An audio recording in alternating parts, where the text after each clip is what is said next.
ওই ফেরেশতা আপনার দরুদ শুনে রাসূলের রওজা মুবারকে পৌঁছে দেবে। কারা কারা দরুদ পড়লো তাদের নাম নিয়ে এভাবেই ফেরেশতারা বলবে যে কসব মণ্ডল পাড়ার কোরআনের মাহফিলে আপনার অসংখ্য উম্মত আপনাকে জীবনে দেখে নেই, আপনার মহব্বতে সাল্লাল্লাহু আলাইহি সাল্লাম উচ্চারণ করেছে, এই দরুদগুলো আপনি জমা নেন। আমাদের দরুদগুলো জমা হচ্ছে মদিনায় রাসূলের রওজা। সেই দরুদ পড়তে আমাদের কোনো আপত্তি আছে? যখনই নবীর নাম উচ্চারণ হবে সঙ্গে সঙ্গে বলবো সাল্লাল্লাহু আলাইহি ওয়াসাল্লাম। কসম মণ্ডল পাড়া তালিমুল ইসলাম ক্যাডেট মাদ্রাসা কমিটি কর্তৃক আয়োজিত আজকের এই বাৎসরিক দ্বিতীয় বার্ষিকী ওয়াজ মাহফিলে আল্লাহ তাআলা যিনাকে সম্মানিত সভাপতির আসনে কবুল করেছেন, জনাব আলহাজ মোহাম্মদ ইয়াকুব আলী মণ্ডল, চকলি ডিগ্রি কলেজের তিনি হলেন প্রিন্সিপাল। আজকের এই মাহফিলের স্বনামধন্য সম্মানিত সভাপতিকে অন্তরের অন্তঃস্থল থেকে আমি শুভেচ্ছা জ্ঞাপন করছি। উনি ভাই উদ্বোধন করতে চলে গেছেন। আচ্ছা, তো বর্তমানে যিনি নায়েবে সভাপতি তিনি কে? আপনি, আপনার নাম এখানে আছে? আচ্ছা, আলহাজ, আপনার নাম দেখেন? ওরে বাবা রে, এই বাঙালি জাতির শ্রেষ্ঠ সন্তান, বীর মুক্তিযোদ্ধা আলহাজ মোহাম্মদ আফসার আলী সাহেব, যিনি বর্তমান সভাপতির দায়িত্বে আছেন। বিজ্ঞাপনে যিনি সভাপতি তিনি উদ্বোধন করে দিয়ে চলে গেছেন, আপাতত যিনি সভাপতির দায়িত্বে বসে আছেন, আমি আমার অন্তরের অন্তঃস্থল থেকে ওনাকে শুভেচ্ছা জ্ঞাপন করছি। সম্মানিত প্রধান অতিথি, মাইক এরকম চিল্লা ওঠে কেন বাজারে? মাইকালা এদিকে মুখ সরালেই কথা কয় না, মুখ লেগে গেলে চিল্লা ওঠে। হ্যাঁ, সাউন্ড একটু ক্লিয়ার করো। সম্মানিত প্রধান অতিথি, গণমানুষের জননেতা, আপনাকে মন্ডল পাড়ায় কোনোদিন আইছেন? না, আসলে বুঝতে পারতেন মান্দা উপজেলার মন্ডল পাড়া কোন জায়গায় আছে। আল্লাহ গতবার আমার নিয়ে আইছে, এবার আইছি, আসার সময় বুঝবার পারছি রাস্তাঘাটের ঢপ করে। একটা হলো সাইজ আর একটা হলো ঢপ। তো আপনাকে বর্তমানে রাস্তাঘাটের ঢপ খুব একটা ভালো না, এটা এমপি সাহেবের কানে দেওয়া দরকার। জোরে কথা ঠিক কিনা? সম্মানিত বিশেষ অতিথিবৃন্দ যিনারা রয়েছেন, সকলকে অন্তরের অন্তঃস্থল থেকে আমি শুভেচ্ছা জ্ঞাপন করছি। সম্মানিত ওলামায়ে কেরাম, আপনাদের মাঝে মাঝে যে সমস্ত আলেম ওলামা বসে আছেন, মাইকের সাউন্ড কমে দাও একটু, বসে আছেন এবং মাগরিবের নামাজের পর থেকে যারা কন্টিনিউ একাধারে কোরআন হাদিস আর আলোকে অত্যন্ত গুরুত্বপূর্ণ আলোচনা করে আপনাদেরকে শোনালেন, আলেম সহ আজকের মাহফিলের বক্তাগণকে অন্তরের অন্তঃস্থল থেকে আমি শুভেচ্ছা জ্ঞাপন করছি। সম্মানিত আল্লাহর বান্দারা, গতবার হয়েছিল জমিতে, তাই না? জমিতে কোন জায়গায় মাহফিল ছিল? এই সাইডে, মানে বসার কোনো সমস্যা ছিল না, কিন্তু এবছর একটু বসার সমস্যা। যিনারা বসে আছেন এবং যিনারা দাঁড়িয়ে আছেন, আপনারা সকলেই হচ্ছেন কার বান্দা? জবান খুলে বলতে হবে। আল্লাহর এই কথাটা বললে কি সমস্যা আছে? ফাদখুলি ফি ইবাদি ওয়াদখুলি জান্নাতি। সবচাইতে বড় ডিগ্রি হলো বান্দা। আল্লাহ বলেছেন যে আমার বান্দা হলো, ও যেন তখনই জান্নাতের মধ্যে প্রবেশ করলো। আপনারা কি জান্নাতে প্রবেশ করছেন? এজরগান করছেন? করেন নাই, কিন্তু জান্নাতের বাগানে তো এসেছেন। তো জান্নাতের বাগানে যারা প্রবেশ করতে পেরেছে, আমার বিশ্বাস আল্লাহ তাদেরকে জান্নাতেও কবুল করবেন ইনশাআল্লাহ। এই সকল জান্নাতে মানুষদেরকে অন্তরের অন্তঃস্থল থেকে আমি শুভেচ্ছা জ্ঞাপন করছি। আমি দেখিনি, তবে শুনতে পেয়েছি আপনাদের চাইতে মা বোনেরা কম আসেনি। একজন বললেন বেশি। মাশাআল্লাহ, ওনাদেরও জায়গা হচ্ছে না। সম্মানিত মা বোনদের বলবো, আপনারা একটু জমে জমে বসেন।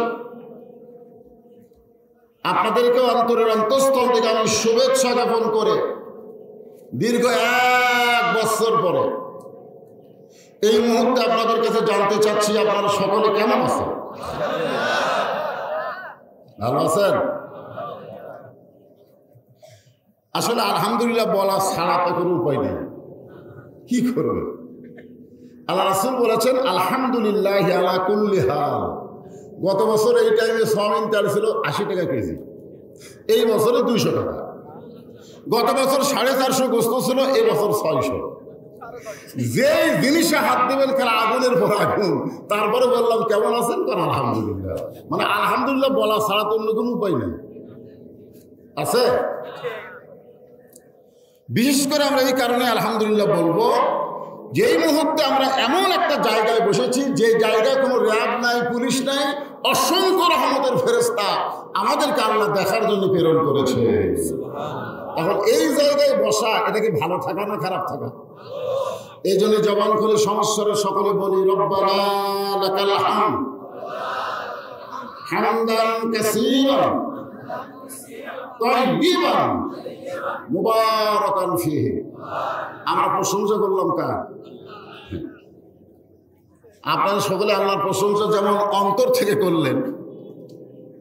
এই মাহফিল কমিটির কিছু লোক গত বছর তো আমার একটা কাম করেছিল, এবছরও বলেছে হুজুর ওয়াজ শুরু করার আগ দিয়ে আপনি 5টা মিনিট একটু জনগণের কাছে গামছা ব্যাগ দিবেন।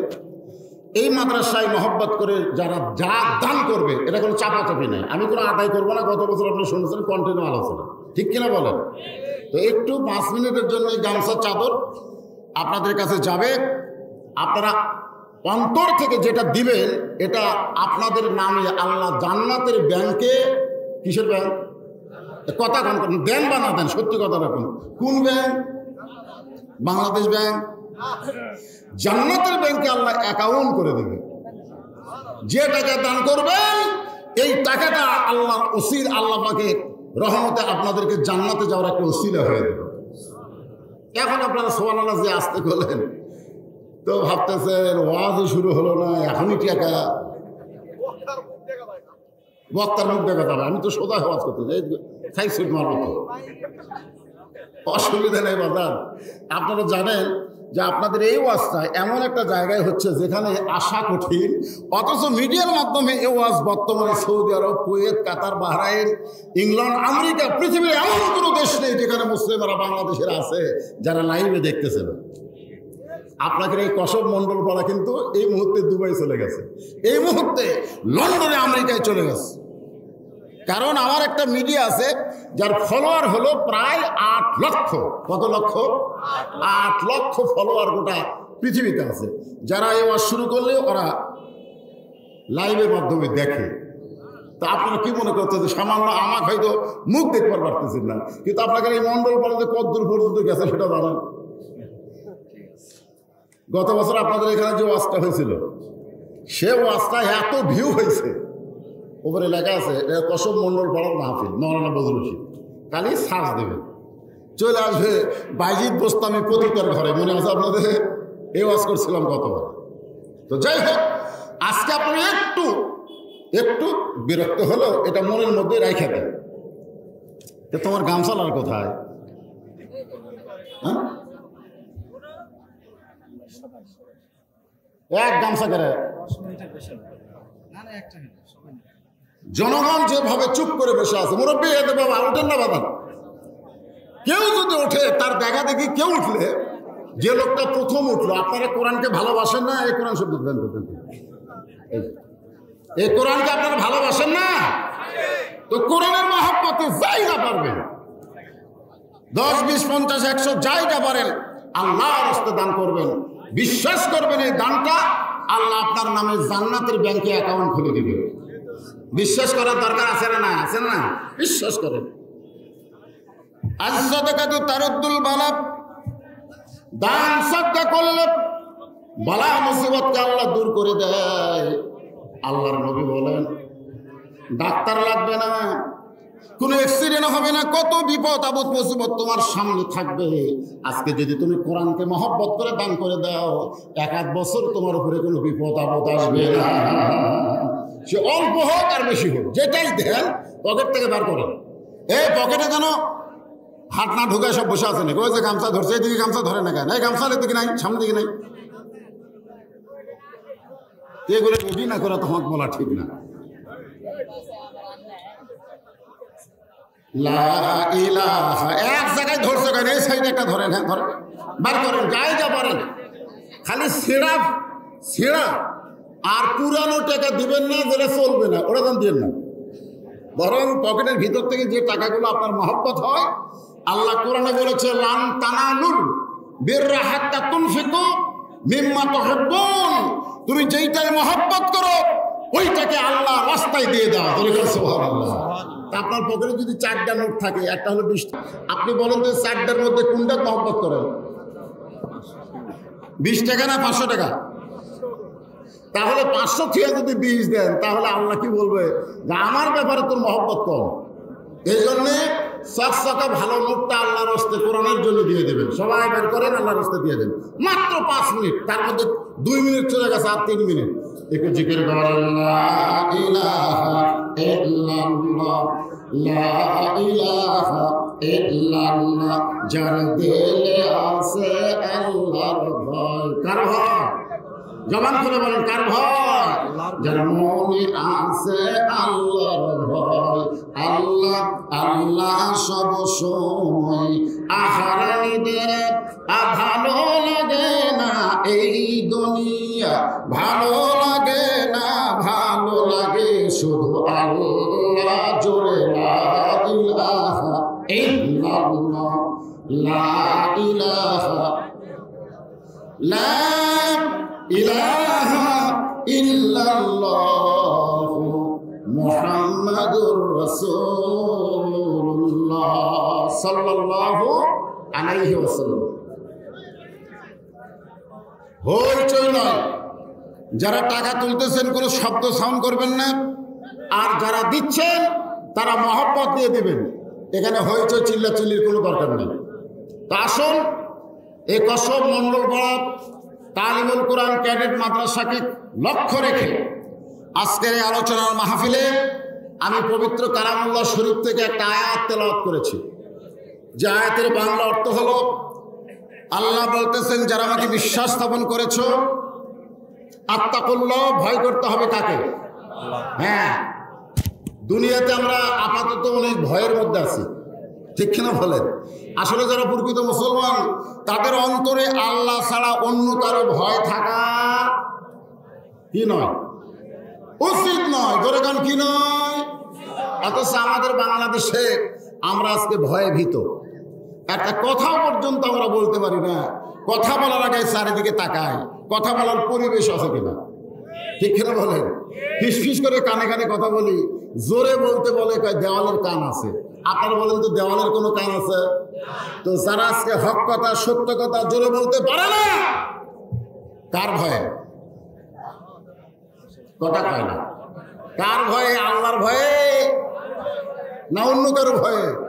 তাহলে আল্লাহ কি বলতেছেন? যারা আমাকে বিশ্বাস স্থাপন করেছো, তাদের 1 নম্বর আমল কিন্তু নামাজ না, 1 নম্বর আমল হচ্ছে আত্তাকুল্লাহ, ভয় করতে হবে আল্লাহ। ধরে বলেন কার? আল্লাহ বললেন শুধু ভয় করলে হবে না, হাক্কা তুকাতিহি। এই টেবিলের উপরে টাকা আপনার ঢালা, আর টাকা গোনার একটা জায়গা নাই কেন? এই কয়টা লোককে খালি টাকা গোনার দায়িত্ব দিচ্ছে নিচে সাইডে বসেন, জনগণের নজর অন্যদিকে গেলে হবে না। তো আলোচনার দিকে খেয়াল রাখতে হবে, আলোচনার দিকে খেয়াল রাখতে হবে। এই জন্য টাকাগুলো এখানে না ঢালা, সাইডে ঢালে, ওই সাইডে গুলো। আচ্ছা, তো কি বলতেছি? হাক্কা তুকাতিহি, শুধু ভয় করলে হবে না। যুবকেরা, আজকে তো বাংলাদেশের যুবক কি বলবো, গোটা বাংলাদেশের যুবকেরা যে হারে নষ্টের দিকে চলে গেছে, এদেরকে ফিরিয়ে আনা খুব কঠিন। আর এই নষ্টের মূল হলো এই মোবাইল। হ্যাঁ হ্যাঁ, আমার কাছে আছে। আমি যুবক না রে পাগলা, আমি বুড়ে বুড়ে, আমি যুবকদের কথা বলতেছি। এই মোবাইল বুড়াদেরকে নষ্ট করবে না, কারণ বুড়ারা তোমাদের মতো নেট চালায় না। যেরকম কি চালায় না, নেট চালায় না। অনেকের ছেলে হয়তো দুবাই আছে, সৌদি আরব আছে, ছেলে শখ করে একটা মোবাইল কিনে দিছে যে বাবা মাঝে মধ্যে আপনার সঙ্গে ভিডিও কলে কথা বলবো, আপনি একটু দেখবেন, এই জন্যই কিনে দিছে পাগলা। বোঝা যায়নি? আর তোমরা কি এই জন্য কিনছা? প্রত্যেকটা ছেলের হাতে এই মোবাইল, আর এই মোবাইলের কারণে অধিকাংশ যুবকেরা নষ্টের পথে চলে গেছে। সেই যুবকদেরকে আল্লাহর পথে নিয়ে আসতে গেলে যে জিনিসটা আমাদের একান্ত জরুরি, এই বিষয়টাকে সামনে নিয়ে আলোচনা করার দরকার আছে না নাই? আজকের আলোচনার একটা বিষয় হবে আমার মা বোনেরা। জোরে বলেন কারা? কারণ এই যুবকেরা নষ্টের পথে মোবাইলের পরেই যে বস্তুটা, সেটা হলো বেপর্দা নারী। জোরে বলেন কি পর্দা নারী? এই বেপর্দা নারীকে নিয়ে আল্লাহর ইসলাম কি বলতেছে, নারীদেরকে কিভাবে চলতে হবে, সে বিষয়টাও আজকের আলোচনার মধ্যে আনার দরকার আছে না নাই? আর যারা মুরব্বী আমার মতো, তাদের কোনো টেনশন নাই, কারণ চামড়া হচ্ছে ঢিল, আল্লাহর সাথে দেওয়া মিল। এখন কি করবেন?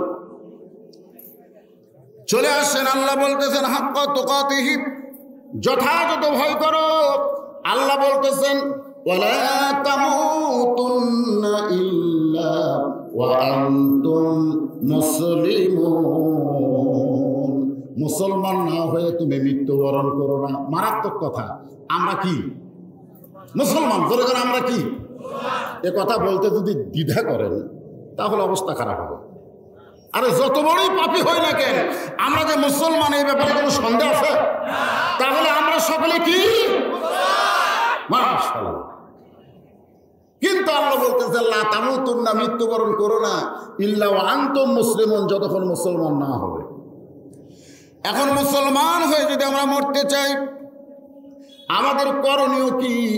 এই বিষয়টা আল্লাহ কোরআন কারীমের মধ্যে বলে দিয়েছেন। আল্লাহ কোরআনকে লক্ষ্য করে বললেন ওয়ানুনাজ্জিলু মিনাল কুরআনি মা হুয়া শিফাউ ওয়া রাহমাতুল লিল মুমিনিন। এর বাংলা স্লোগান কি জানেন? সব সমস্যার সমাধান দিতে পারে এই কোরআন। তাহলে আমরা কি স্লোগান দিতে পারবো? পারবো? আমি যে বলবো সব সমস্যার সমাধান, আপনারা বলবেন দিয়ে দিবে আল কোরআন। সব সমস্যার সমাধান আল কোরআনের আলো। গত বছরও কইছি, এইটা বাদ দেওয়া লাগবে। ঘরে ঘরে যদি জ্বলানো হয়, তাহলে যেখানে আমি ছিলাম সেখান থেকে এ পর্যন্ত আমাকে অন্ধকারে নিয়ে আসেনি, তো লাইট দিয়ে নিয়ে আসছে। তারপরে বোঝা গেল ঘরের মধ্যে শুধু আলো থাকলে হবে না, যে রাস্তা দিয়ে আপনি চলবেন ওই রাস্তাটাও আলোকিত হওয়া লাগবে। দরকার কথা শিখছি না। তাহলে আপনারা গত বছর কি শিখছিলেন? আল কোরআনের আলো সব জায়গায়, কোন জায়গা বাদ দেওয়া যাবে? আল কোরআনের আলো, কোরআন হাদিস যেখানে,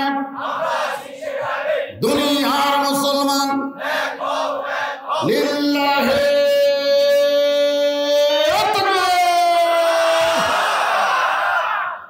এই তাকবীরে কারা কারা বিব্রত হলেন? বিব্রত। কিছুদিন আগে চিটাগাঙ্গে বিএনপির একজন যুবক নেতা সালাউদ্দিন কাদের চৌধুরী মরহুম, তার ছেলে হুম্মান কাদের চৌধুরী, উনি বিএনপির ভাষণে কি যে জোশ উঠছে, নারায়ে তাকবীর কইছে। যে নারায়ে তাকবীর কইছে, সামনে হাজার হাজার লোক, ওরা আল্লাহু আকবার কইছে। কারণ নারায়ে তাকবীর দিলে কি বলা লাগবে? আল্লাহু আকবার। সবাই তখন বলছে, তখন বিএনপির একজন সিনিয়র নেতা ও আবার আল্লাহু আকবার না কইয়া মাথা নিচু করে বলতেছে, এটা তো বিএনপির স্লোগান নয়। দেখছেন? ওনার নাম হলো আমির খসরু মাহমুদ। উনি বলেছেন এটা তো বিএনপির স্লোগান নয়। আপনারা বলেন তো, এটা কি আওয়ামী লীগের স্লোগান, বিএনপির স্লোগান? এইটা হলো মুসলমানের স্লোগান। যখন জন্ম নিয়েছি আমার কানে আল্লাহু আকবার, যখন মৃত্যুবরণ করব আমার লাশ সামনে নিয়ে আল্লাহু আকবার, জোরে করে কথা ঠিক কি না? আমরা সকালবেলা ঘুম থেকে জাগি, ফজর আল্লাহু আকবার আজান শুনে আবার ঘুমে যাই, এশার নামাজ পড়ে, জোরে করে কথা ঠিক কি না? আল্লাহু আকবার কি কোনো দলের স্লোগান? আপনার কেউ বিব্রত হলেন, তাহলে আর একবার গলা ছাড়ে তুলে দিচ্ছেন রাত 10:30টায়, ওয়াজ শুনবেন মরাবার অবস্থায়, তা চলবে না। ঘড়ি 12টা বাজলো না 1টা বাজলো সেটা পরের কথা। আমাদের মাহফিলকে আমরা রাত 10টার মধ্যে ধরে রাখবো, ধরে কথা ঠিক না?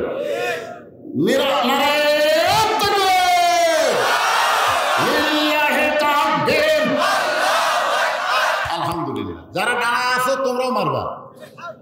হ্যাঁ, তাহলে আল্লাহ কি বলতেছেন? লা তামুতুন্না, মৃত্যুবরণ করো না। এদিকে তাকান, এদিকে তাকান, মৃত্যুবরণ করো না। আপনারা বলেন তো আমাদের মৃত্যু কখন হবে? কখন না? মোটামুটি আপনি তো বুঝতেছেন কখন হবে, কেমনি বলবো এটা আপনি বুঝেছেন যে কোনো সময় আমার মৃত্যু হবে। কিন্তু এখনকার যুবকেরা কি ভাবতেছে? এখন অনেক যুবক আজকের মাহফিলে ঢোকেই নাই, ওরাই মেলার মধ্যে ঘুরে ঘুরে আশেপাশে খালি মিস কল মারতেছে। দরকার কি কল? Miss call. মেয়েরা যখন কোনো মাহফিলে বেশি হয় আর মেয়েদের মধ্যে যুবতী আসে, আর কোরআনের মাহফিলে যুবক যখন বেশি হয়, এই যুবকদের মধ্যে কতগুলো যুবতীদের মিস কল মারে। ওরা কিন্তু ও শুনতে আসে না, ও আসে নাই, ওরা মাঝখান থেকে কি করতে আইছে? Miss call. বোঝেন? এই জন্য মৃত্যু কখন হবে আমরা জানি। যেই বলো মৃত্যু কখন হবে আমরা জানি, আপনারা বলবেন না, বলতে পারবেন কি পারবেন না? মৃত্যু কখন হবে আমরা জানি।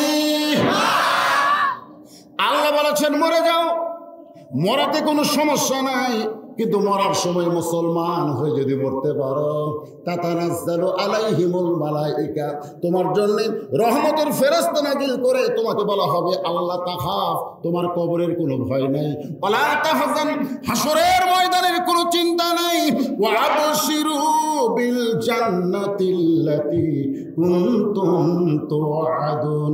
এই মুসলমান হয়ে মরার কারণে আল্লাহ তোমাকে জান্নাতের সুসংবাদ দিয়ে দিল। লাশ যাবে কবরে, আর আমাদের ভিতরের পাখিটাকে আল্লাহ ইল্লিন নামক জান্নাতের সবুজ রঙের পাখি করে জান্নাতের বাগানে ছেড়ে দিবে। ধরে করে সাহাবারা বললেন ইয়া রাসূলুল্লাহ, কতদিন পর্যন্ত? আল্লাহ রাসূল বললেন যেদিন ইসরাফিল ফুৎকার না দিবে ততদিন পর্যন্ত প্রত্যেকটা মুসলমান সবুজ রঙের পাখি হয়ে ইল্লিন নামক জান্নাতের বাগানে উঠতে থাকবে। ওনার একটা আশা আমাদের আছে না? নাই, ওরা সারা জীবন তো গেলে হাঁটলেন রে, হাঁটার মতো মজা আছে। রাস্তা যদি ভাঙ্গা হয়, আপনাকে রাস্তার যে ঢপ, গাড়ি নিয়ে, মোটর সাইকেল নিয়ে, অটো ভ্যান নিয়ে, 4 চাকা গাড়ি নিয়ে আপনার এলাকায় হাঁটার মধ্যে কোনো মজা আছে? রাস্তা দিয়ে যাওয়ার মধ্যে কোনো শান্তি আছে? আগে তো উঠতে পারতাম। মনে বড় আশা ছিল আমি যাব মদিনায়, সবাই বলেন মনে বড় আশা ছিল আমি যাব মদিনায়, সালাম আমি করব গিয়া, সালাম আমি করব গিয়া নবীজির রওজায়, মনে বড় আশা ছিল আমি যাব মদিনায়। দুনিয়াতে উঠতে না পারলে কি হবে? মরার পরে আল্লাহ আমাদেরকে জান্নাতে উড়াবেন। সুবহানাল্লাহ। এখন শর্ত হলো যে মুসলমান হয়ে যে মরা লাগবে। এখন মুসলমান হয়ে মরতে গেলে 1 নম্বর আমল হচ্ছে আত্তাকুল্লাহ, ভয় করতে হবে। কার? কোনো সরকারের ভয় করা যাবে? কেউ যদি বলে আমার দল ক্ষমতায়, আপনি নাউযুবিল্লাহ বলবেন। এই জন্যই বলবেন যে কোনো দল ক্ষমতায় নাই, সর্বসময় ক্ষমতায় আছে কে? তাবারাকাল্লাযী বিয়াদিহিল মুলক ওয়া হুয়া আলা কুল্লি শাইইন কাদির। গোটা পৃথিবীর রাজত্ব, কর্তৃত্ব, মালিকানা একমাত্র কার হাতে? আল্লাহ। সমস্ত ক্ষমতার মালিককে। এই বিশ্বাস যদি আমার কলিজায় থাকে, তাহলে আল্লাহ ছাড়া অন্য কারো ভয় থাকবে না। সামান্য একটা দৃষ্টান্ত শোনেন। অর্ধ পৃথিবীর খলিফা হযরত ওমর, নাম শুনছেন তো?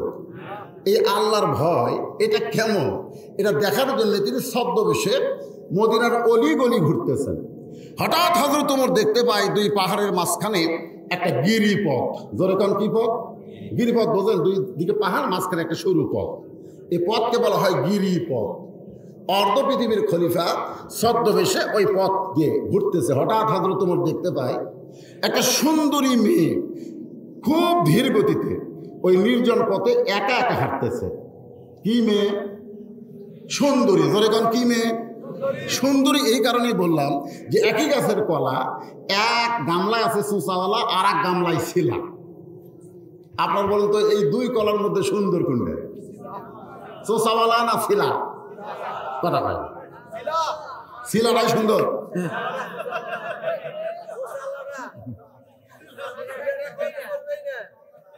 না, ছিলার মধ্যে কোনো সৌন্দর্য আছে?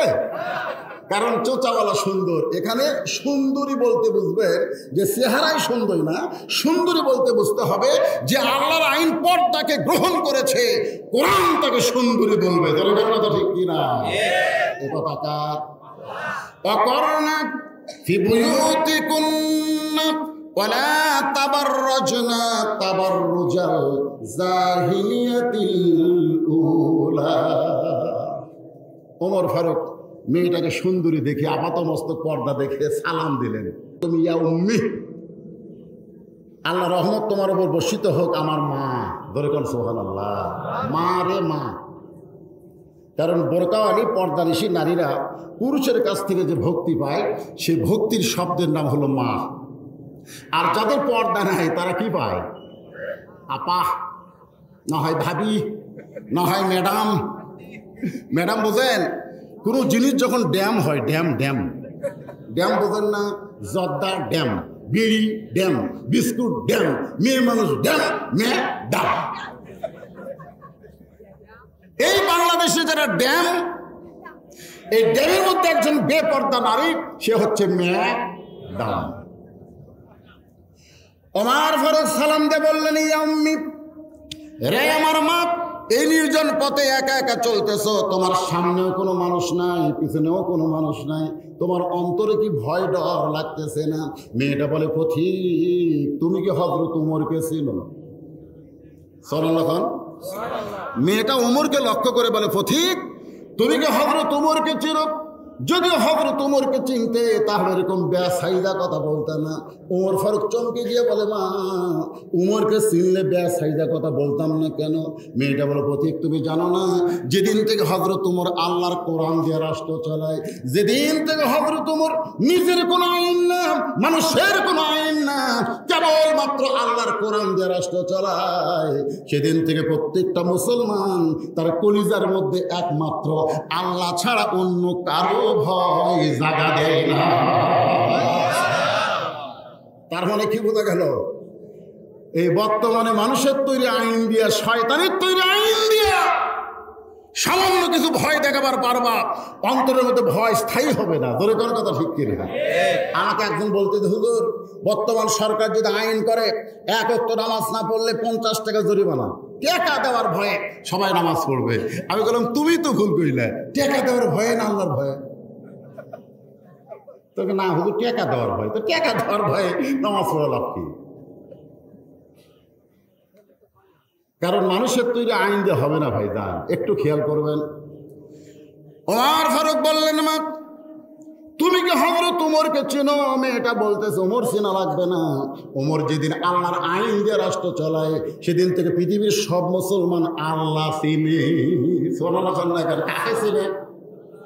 আমাকে ওমর চেনার কোনো দরকার আছে? আমাদের চিনতে হবে কাকে? আর আল্লাহ চিনার মূল মন্ত্রের নাম কি? সেই কোরআন। আজকে তালিমুল ইসলাম ক্যাডেট মাদ্রাসায় সেই কোরআন আজকে একদম বাকদম ঘটন সাথে ঢাক ধরলো, জাগরবাদে বাংলাদেশের কোনো প্রাইমারিতে নাই। জোরের কথা ঠিক কিনা? আপনার ছেলে সন্তানকে, মেয়েদেরকে কোথায় দিবেন আপনি সিদ্ধান্ত নেবেন। একদিন এই মাদ্রাসা দেখবেন, একদিন প্রাইমারি দেখবেন, দুটো দেখবার যাবেন। সকালবেলা দেখবেন প্রাইমারি ছেলেরা পেশাব করতেছে, মাদ্রাসার ছেলেরাও পেশাব করতেছে। কারণ দুটার পেশাব দেখবেন তো, দুটার পেশাব দুই রকম না একরকম? এই কথা কয় না, কয় রকম? একরকম। প্রাইমারির কোনো ছেলেকে আমি আজ পর্যন্ত বসা থাকা পেশাব করা দেখিনি। আমার এলাকার যত প্রাইমারি ছেলে পেশাব লাগি এক সাইডে বের করে দিয়ে মেরে দেয়, বসে না। আমি বললাম বসিস না কেন রে, কিভাবে পেশাব করা লাগে তোদের শিক্ষক শিখাই নেই? বলে চাচা প্রাইমারি পেশাবখানে যায় দেখি আমার শাড়ি খারাপ হয় পেশাব করে, আর শাড়ি বলে খারাপ হয় আমার, তাহলে বসার টাইম আছে? আপনারা বলেন তো এই তালিমুল কোরআন মাদ্রাসায় কোনো ছাত্র দাঁড়ায় পেশাব করবে? কেন করবে না? কারণ কিভাবে পেশাব করা লাগে ওস্তাদ তাদের শিক্ষা দিয়েছে। কারণ যেই কোরআনটা তারা তালিম নিবে এই কোরআনটা ধরবার গেলে আল্লাহ অর্ডার দিয়েছে লা ইয়ামাসসুহু ইল্লাল মুতাহহারুন, ততক্ষণ পর্যন্ত তোমরা কোরআন শরীফ স্পর্শ করতে পারবে না যতক্ষণ পর্যন্ত তোমরা পবিত্র না হবে। যেই কোরআন পড়তে গেলে স্পর্শ করতে গেলে পবিত্র হতে হয়, সেই কোরআন দিয়ে যদি বাংলাদেশ চলে, বাংলার মানুষ কেমন? ওমর ফারুক বললেন, মা এই ধীর গতিতে হেঁটে হেঁটে চলতেছ, আমার মনে হয় তোমার ভিতরে কোনো দুঃখ লুকে আছে। মেয়েটা বলতেছে, পথিক আসলেই আমি একজন দুঃখী নারী। আজকে 6 দিন হলে হযরত ওমরকে আমি খুঁজে বেড়াই। কয়দিন? 2 পাহাড়ের মাঝখানে গিরিপথ দিয়ে আজকে 6 দিন হলে হযরত ওমরকে আমি খুঁজতেছি। ওমর ফারুক বলে, তুমি কি পাগলি নাকি? ওমরকে যদি পাওয়ার চাও তাহলে গণভবনে যাও, বঙ্গভবনে যাও, সংসদ ভবনে যাও। ওমর হচ্ছে অর্ধ পৃথিবীর খলিফা, তাকে তুমি 2 পাহাড়ের মাঝখানে খুঁজতেছ। ওমর কি গরু ছাগল নাকি? মেয়েটা বলতে, পথিক তুমি জানো না আল্লাহর কোরআন দিয়ে যখন রাষ্ট্র চলে তখন নেতা খুঁজতে বঙ্গভবন যাওয়া লাগে না, নেতারাই দুঃখী মানুষকে খুঁজে বেড়ায়। আমার বিশ্বাস আমি 6 দিন খুঁজেছি পাইনি, আর 1-8 দিনের মধ্যেই হয়তো ওমরকে আমি 2 পাহাড়ের মাঝখানে পেয়ে যাব। আপনারা বলেন তো মেয়েটার বিশ্বাস কি আল্লাহ কবুল করছে? আর 1-8 দিন আমার বিশ্বাস আমি 2 পাহাড়ের মাঝখানে ওমরকে পাবো। কারণ আল্লাহর আইন দিয়ে রাষ্ট্র চলে, ওই নগর ভবনে গণভবনে নেতাদের থাকার কোনো সুযোগ নাই। যেরকম কথা ঠিক কিনা? আমার কি ঠেকা পড়ছে, ওমরই আমার খুঁজতেছে। ওমর ফারুক চোখের পানি বের করে বলে, মা তোমার বিশ্বাসকে আল্লাহ কবুল করেছে। তুমি যে ওমরকে খুঁজতেছ আমি হইলাম সেই ওমর। মেয়েটা পর্দার ভিতর থেকে বলতেছে, আপনি যদি সেই ওমর হন তাহলে চোরের মতন একা একা ঘুরতেছেন, আপনার কি কোনো চামচা নাই? চামচা যেরকম কি চা? আপনারা বলেন তো গামছা, গামছা পরলে কিন্তু লুঙ্গির মতোই দেখা যায় কিন্তু সিলাই নেই, যেরকম কি নেই? চামচা করে নেতার মতোই দেখা যায় কিন্তু কি নাই? পদ নাই, যেরকম কি নাই? কোনো পদ নাই, খালি চামচা। এই চামচাগুলো যে নেতার পাশে ঘুরতেছে, ঘুরে ঘুরে জীবন নষ্ট করতেছে। মেয়েটা বলে, আপনি অর্থনীতির খলিফা হইয়া চোরের মতন একা একা ঘুরতেছেন, আপনার কি কোনো চামচা নাই? আপনার কি কোনো বডিগার্ড নাই? আপনার অন্তরে কি কোনো ভয় দয় নাই? ওমর ফারুক সঙ্গে সঙ্গে মেয়েটার সামনে আল্লাহর কোরআন থেকে বললেন, ইন্নামাল মুমিনুনা আল্লাযীনা ইযা যুকিরাল্লাহু ওয়াজিলাত কুলুবুহুম ওয়া ইযা তুলিয়াত আলাইহিম আয়াতুহু যাদাতুহুম ঈমানা ওয়া আলা রাব্বিহিম ইয়াতাওয়াক্কালুন।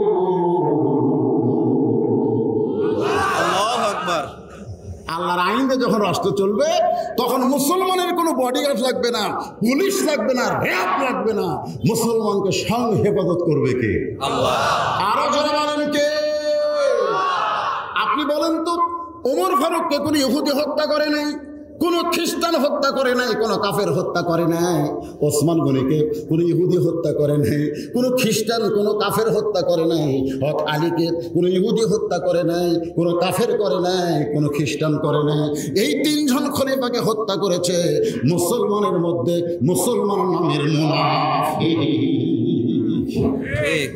মুনাফিক ছিলেন, মুনাফিকের জায়গা হবে জাহান্নামে সবচাইতে নিচে। আল্লাহ রাসূল বললেন জাহান্নামের উপরে কাফির বেঈমানেরা পেশাব পায়খানা করবে আর মুনাফিক তলে থেকে খাবে। তো সাহাবীরা বলে, ইয়া রাসূলুল্লাহ এই জঘন্য মুনাফিকেরা কোন দলের মধ্যে? আল্লাহ রাসূল বললেন এই মুনাফিকেরা আবাদ হবে মুসলমানের ভিতরে। বর্তমানে গোটা পৃথিবীতে যত মুসলিম কান্ট্রি আছে মুনাফিকের 1 নম্বর দেশের নাম হলো কথা কয় না, কথা কয় না। সৌদি আরব,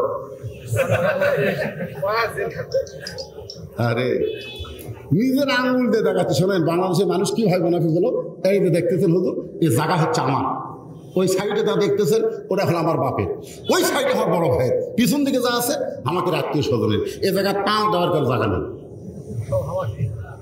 তখন একজন বলতে সবই যদি তোমাকে হয় তা আল্লাহ, তখন বলে আল্লাহরা দেখতে গেলে 2 মিনিট ফাটা লাগবে। ফেরেশতাকে আল্লাহটা কোন দেয়? আল্লাহ বলে দেখ তো মুনাফিক কি দেখায়, যা তোমার মনে যেই দুঃখ নিয়ে 6 দিন হলে তুমি আমারে খুঁজতেছো। মেয়েটা বলতেছে আমিরুল মুমিনিন, আমার জীবন সার্থক হয়ে গেল। সুবহানাল্লাহ। 7 দিনের মধ্যেই আপনাকে পেয়ে যাব, কিন্তু 6 দিনের মধ্যেই যখন পেয়ে গেলাম আমার জীবন সার্থক হয়ে গেল। আমিরুল মুমিনিন উমর ফারুক বলে, মা তুমি কি দুঃখ নিয়ে আমারে খুঁজতেছো, সেই দুঃখের কথাটা বলো। মেয়েটা বলতেছে আমার জীবনের সবচাইতে বড় দুঃখ হলো আমি 6 বছর বয়সে ঈমান গ্রহণ করেছি। আমার জীবনের সবচাইতে বড় দুঃখ হলো ইয়া আইয়ুহাল্লাযীনা আমানু, 6 বছর বয়সে ঈমান গ্রহণ করেছি, ঈমানের কলেমা পড়েছি, এই কথা কিন্তু বলে নাই। ঈমান গ্রহণ করেছি, একটা হলো কলেমা পড়া আর একটা হলো কলেমা গ্রহণ করা। এই বাংলাদেশের সব আলেমের কিন্তু দুঃখ নাই, সব আলেমের কষ্ট নাই, কিন্তু যারা কোরআন পড়েছে, কোরআন মোতাবেক হক তাফসীর করে, তাদেরকে হ্যান্ডকাপ লাগায়া লাগায় জেলখানার মধ্যে ঢুকাইতেছে। কথা বল না কেন, কথা বল না কেন? সব আলেমের কোনো অসুবিধা আছে? আমাদের মতন তেল তালারা কোনো টেনশন নাই। আমির হামজার মতন বক্তা বাইরে থাকবো, মামুনুল হকের মতন বক্তা বাইরে থাকবা, আল্লামা সাইদি হুজুরের মতন বক্তা তুমি বাইরে থাকবা, সেই সুযোগ বাংলাদেশে নাই। তোমাদের মতন যারা কোরআনের হক কথা হক তাফসীর করে তাদেরকে ভিতরে ঢোকানো লাগবে। ভেতরে কথা কথা বল, ঠিক কিনা? এই কথা বল না কেন, কথা বলে একটু মনোযোগ দিয়ে শুনবেন। মেয়েটা বলতে 6 বছরের বয়সে ঈমান গ্রহণ করেছি।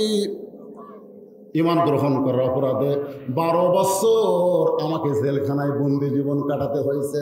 সকালবেলা 3টা করে চাবুক মারছে, বিকেলবেলা 3টা করে চাবুক মারছে। আমার দেহের এমন কোনো জায়গা নাই যে জায়গায় চাবুকের আঘাত লাগে নাই। আমিরুল মুমিনিন, আপনি যখন রোম পারস্য দখল করলেন তখন আপনি ঘোষণা করে দিলেন মুসলমান কোনো রাষ্ট্র যখন দখল করবে ওই রাষ্ট্র তখন আল্লাহর কোরআন আইন অনুযায়ী চলবে, আর আল্লাহর কোরআন দিয়ে যখন কোনো রাষ্ট্র চলবে ওই রাষ্ট্রে কোনো জেলখানার দরকার হবে না। আপনি জেলখানার দরজা মুক্ত করে দিলেন। 12 বছর জেল খেটে আমি জেল থেকে যখন বের হলাম, আমি যাব কোথায়? আমার বাবা খ্রিস্টান, দাদা খ্রিস্টান, মা খ্রিস্টান, গোষ্ঠী শুদ্ধ খ্রিস্টান। আমি একজন মুমিনা নারী হয়ে খ্রিস্টানদের দেশে না গিয়ে এই মদিনার অলিগলি ঘুরতেছি। যদি আপনার দেখা পাই তাহলে আপনার কাছে এই দুঃখী নারী একটু আশ্রয় চায়।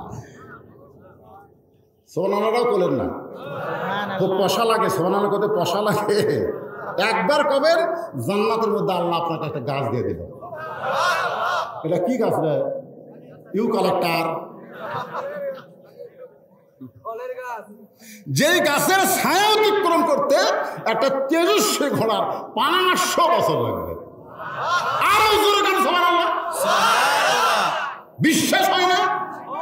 আল্লাহ রাসূল বলেছেন 3টা তাসবিহ, 3টা তাসবিহ আমার যে উম্মতের জবান থেকে প্রকাশ পায়, সে যত বড়ই পাপী হোক মরার সময় সে মুসলমান হয়ে মৃত্যুবরণ করবে। সাহাবীরা তো আশ্চর্য হয়ে বললেন, ইয়া রাসূলুল্লাহ, সে যত বড় পাপী হোক। রাসূল বললেন, পাপী হলেও মৃত্যুর আগে আল্লাহ তাকে ঈমান নসিব করে দিবে। বলেন হুজুর, জীবন থাকতে এই 3টা তাসবিহ বলার সময় আমরা মুখ বন্ধ রাখবো না। আল্লাহ নবী বলেন, 1 নম্বর সুবহানাল্লাহ, 2 নম্বর আলহামদুলিল্লাহ, আর 3 নম্বর হলো আল্লাহু আকবার। আপনারা বলেন তো আওয়ামী লীগের মধ্যে সুবহানাল্লাহ আছে না নাই? কথা কয়। বিএনপির মধ্যে আছে না নাই? জাতীয় পার্টির মধ্যে আছে না নাই? সব দলের মধ্যে কিন্তু সুবহানাল্লাহ আলহামদুলিল্লাহ আছে, কিন্তু আল্লাহু আকবার নাই। আজকে আওয়ামী লীগের বিশাল একটা মিছিল হচ্ছে, সেই মিছিলের মধ্যে কেউ যদি বলে না থাকবে, সাথে সাথে দলত নিবি না বার করে দিবি? এটা হামাকের দলতই ডাকে। আল্লাহ রাসূল বললেন, আল্লাহু আকবার শব্দটা শয়তানের পছন্দ নয়। শয়তানের যারা দল করে তারাও পছন্দ করবে না। আল্লাহু আকবার শব্দ যতদূর পর্যন্ত যাবে ততদূর পর্যন্ত শয়তান থাকতে পারবে। তাহলে আরেকবার জোরে দেওয়া যাবে, লিল্লাহি তাকবীর। যতদূর পর্যন্ত আল্লাহু আকবারের ধ্বনি গেল, এইটা কিন্তু আসমানের দিকে জোরে যায়, এমনকি আল্লাহর আরশ পর্যন্ত আল্লাহ তুলে নেয়। সুবহানাল্লাহ। তো মেয়েটা বলতেছে কি, মেয়েটা বলতেছে আমিরুল মুমিনিন, আপনার কাছে দুঃখী মেয়েটা একটু আশ্রয় চাই। ওমর ফারুক চোখের পানি বের করে বললেন, মা আমি তোমাকে আশ্রয় দিবার পারবো না। মেয়েটা বলতেছে, আমি শুনেছি আপনি একজন ভালো মানুষ, আশ্রয় কেন দেবেন না? ওমর ফারুক বললেন, ইয়াকা না'বুদু ওয়া ইয়াকা নাস্তাঈন। একজন ইমানদার বিশ্বাস করবে আশ্রয় দেওয়ার মালিক কে। আমি তোমাকে আশ্রয় দিবার পারবো না, তবে আল্লাহর কোরআন অনুযায়ী তোমাকে অধিকার দেওয়া হবে। আপনারা বলেন তো, মেয়ে মানুষের একটা অধিকার ইসলামে আছে না নাই? কতখানা ছেড়ে না। একজন তাসলিমা নাসরিন বলেছে, ইসলাম নারীদেরকে খাটো করেছে, মেয়েদের কোনো বাড়ি নেই। তাসলিমা নাসরিন তার বইয়ে লেখছে, মেয়েদের বিয়ের আগে বাপের বাড়ি, বিয়ে হলে স্বামীর বাড়ি, স্বামী মরে গেলে বেটার বাড়ি, মেয়েদের নাকি কোনো বাড়ি নেই। অথচ বাংলাদেশের প্রত্যেকটা বাড়ি নারীর অধীনে চলতেছে। যেরকম কথা কর না কেন হয়, ঠিক না? এশার নামাজ পড়ে স্বামী বাড়িতে গেছে, বউকে বলতেছে খাবার দাও গো, বউ বলতেছে 8 ঘন্টা ধৈর্য ধরো, ইন্নাল্লাহা মা'আস সাবিরিন। স্বামী কইছে কি হলো? বলে স্টার জলসা নাটক চলতেছে, এই নাটক শেষ না হওয়া পর্যন্ত খাবার দেবো না, যাও। স্বামী এখন ঘরের মধ্যে যায় ইন্নাল্লাহা মা'আস সাবিরিন আয়াত পড়তেছে, ঘড়ি ধরে 8 ঘন্টা হলে বলে, কে গো ম্যাডাম এখন কি খাবার দেওয়া যাবে? বউ বলতে ধৈর্য যখন ধরলাই তাহলে আরো 8 ঘন্টা ধরো। বলে আবার কি হলো? বলে জি বাংলায় আর একটা নাটক চলতেছে, এটা না দেখা পর্যন্ত খাবার দেবো না। ভাত ঠান্ডা হয়ে যাচ্ছে, প্রধানমন্ত্রী খাবার দেয় না, প্রেসিডেন্ট খেলে আল্লাহ আল্লাহ করে। ধরে কথা ঠিক না? আমার মায়েরা বোনেরা যারা পর্দার অন্তরালে একটু মনোযোগ দিয়ে শোনেন। মেয়েটা বলতেছে আমিরুল মুমিনিন, ইসলাম আমাকে কি অধিকার দিল? ওমর ফারুক বলে, মা এখন তোমার বয়স কত? মেয়েটা বলে বয়স হলো 18। ওমর ফারুক বলে, মা এই মুহূর্তে ইসলাম তোমাকে অধিকার দিয়েছে ভালো একটা ছেলের সঙ্গে তোমার বিয়া বসা। কি ছেলে? শাকিব খান। বাংলাদেশে একটা ভালো ছেলে বাড়াছে, ওর কাছে যে মেয়ে যায় পেট ভরে দেয়, যাই যায়, খালি পেটেও ফেরত দেয় না। এর আগে শাকিব খান পেট ভরে দিছে আমাদের বগুড়ার অপু, একটা হিন্দু মেয়ে মুসলমান, আর পেটের বাচ্চা দিয়ে দিস। এ হাল আমল আর একটা দিছে বুবলি, বুবলি ওর পেটও তো দিছে। 2.5 বছর পরে বুবলি দেখো আমার একটা বেটা হয়েছে। আবার পরশুদিন শুনলাম আর একটা মেয়ের পেটত নাকি বাচ্চা আইছে, ওর নাম হলো পুজিয়া সেরি। ওই ভালো ছেলে, ভালো ছেলে। ওমর ফারুক বলতেছেন এই মুহূর্তে ইসলাম তোমাকে অধিকার দিয়েছে একটা ভালো ছেলের সঙ্গে বিয়ে বসা। কিন্তু তুমি ভালো ছেলে কোথায় পাবা? আমি একটা ভালো ছেলের খবর দেই, তুমি দেখো তো ছেলের তোমার পছন্দ হয় কিনা। মেয়েটা বলতেছে আমিরুল মুমিনিন, তাহলে আপনি বলেন ভালো ছেলেটাকে। বলে ছেলেটার নাম হলো আব্দুল্লাহ। ছেলেটার নাম হলো আব্দুল্লাহ, বাবার নাম হলো ওমর।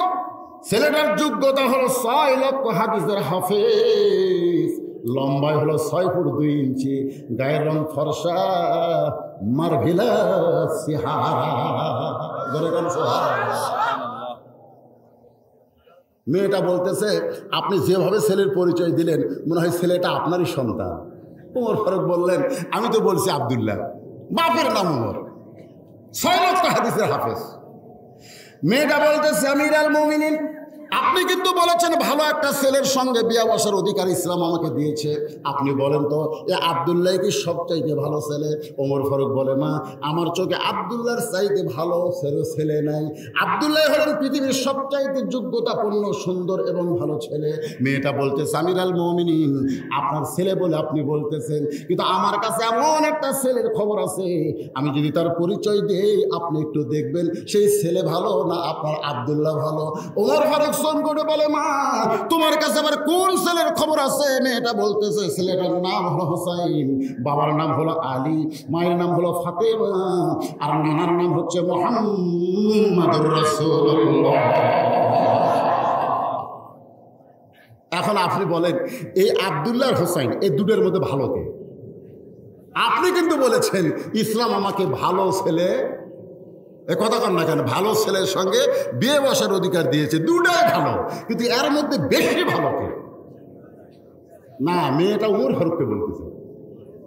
ওমর ফারুক তখন বললেন সাইয়্যিদুশ শাবাবে আহলুল জান্নাহ। সাইয়্যিদুশ শাবাবে, কথার খেয়াল করবেন, সাইয়্যিদুশ শাবাবে আহলুল জান্নাহ হাসান ও হোসাইন রাদিয়াল্লাহু তাআলা আনহুমা। জান্নাতি সমস্ত যুবকদের সর্দার হবে হাসান এবং হোসাইন। হাসান হোসেনের চেয়ে ভালো সন্তান এই পৃথিবীতে আর কেউ নাই। তাহলে তোমরা যুবকেরা যদি বলো আমরা জান্নাতে যাব, আমাদের নেতা হবে হাসান হোসাইন, তাহলে হাসান হোসেনের চরিত্রের সাথে তোমাদের চরিত্রের মিল করা দরকার আছে না নাই? দরকার আছে না নাই? আপনার বলেন তো, হোসাইন কি বাতিলের সঙ্গে আপোষ করছে? কতক্ষণ আপোষ করছে? নিজের জীবন দিয়েও কিন্তু বাতিলের বিরুদ্ধে লড়াই করেছে। ওই কারাবালার প্রান্তরে দেহ আছে কিন্তু মস্তক বিচ্ছিন্ন হয়ে গেছে। আজকে তোমরা যুবকেরা ওই ফ্রি ফায়ার পাবলিক খেলা না খেলে, এই টাচ ফোন মোবাইল ব্যবহার না করে, যদিও করো নিয়ম মতো করো, আর এই ট্রেনিংটা যদি নাও আমরা বাতিলের বিরুদ্ধে লড়াই করব, আল্লাহ তোমাদেরকে হোসাইনের সঙ্গে জান্নাতে কবুল করে দিবে। এরে যুবক, মেয়েটা বলতেছে, এখন চিন্তা করে দেখেন ভালো ছেলে হলে কোনটা হলে হয়? ওমর ফারুক বুঝবার পারছে যে আমার ভাগ্যে নেই এইরকম মেয়ে, আমার বেটার বউ। ধরে কোন কি বউ? বেটার বউ কিন্তু একটা ভাগ্যের ব্যাপার ভাই রে। আজকে অনেকে বেটার বউ আর বউ মা কয় না। বহু মুরব্বীকে বলছি বেটার বিয়ে করাছে, করাইছি শুধু দুটা, তাহলে মাশাআল্লাহ দুটা বউ মাকে নাও দিবিল। কিসের বউ মা? বউ দরজা। আর বাপের বাড়ির থেকে যখন কেউ আসে তখন 13 আইটেমের খাওয়া হয়, আর শ্বশুর বাড়ি কেউ গেলে ওই দরজায় খুলবার চায় না। ধরে কোন কথা, কথা কোন ঠিক কিনা? সোমবারের দিন আমার শ্বশুর আসবে, আর শনিবার থেকে বউ আমার কান গরম করে। আব্বা আসতেছে, আব্বা কিন্তু দেশি মুরগি পছন্দ করে, আব্বা ট্যাংরা মাছ খায়, পাতাশি খায়। আরে খাবে রে, অসুবিধা কি? সকাল থেকে পাক করতেছে, দুপুরবেলা আমার শ্বশুর খাবার বইছে, টেবিলে দেখি 13 আইটেম। শ্বশুর খাবার চায় না, আমার বউ জোর করে খাওয়ায়, খান আব্বা, আর এক টুকরা খান আব্বা। আমার শ্বশুর রাগ করে বলতেছে, এই জন্যই তো আমি আসবার খালি খাওয়া, এত খাওয়া যায়। আমি বললাম আল্লাহ রে, মেয়ে তার বাপকে কি ভালোবাসে, আর কলজা ভরে গেল। কিন্তু কয়েকদিন পরে তখন আমার বাপ আমার বউ মুখের আগে এক থালি বিস্কুট দিছে, চাবায় আর দাঁতের সাথে ভেজা যায়। বিস্কুট চাবায় আর দাঁতের সাথে ভেজা যায়।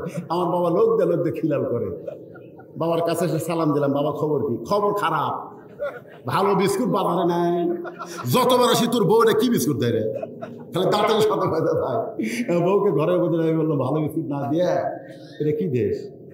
তোর বাবা আসলে 13 আইটেমের তরকারি, আর আমার বাবা আসলে এরকম বিস্কুট কেন দেশ? স্বামী হিসাবে নিজের বিবির দিকে একটু খেয়াল করার দরকার আছে না? কথা করা আছে না? আদম আলাইহিস সালাম খেয়াল না করার কারণে হাওয়া গন্ধম খাচ্ছে।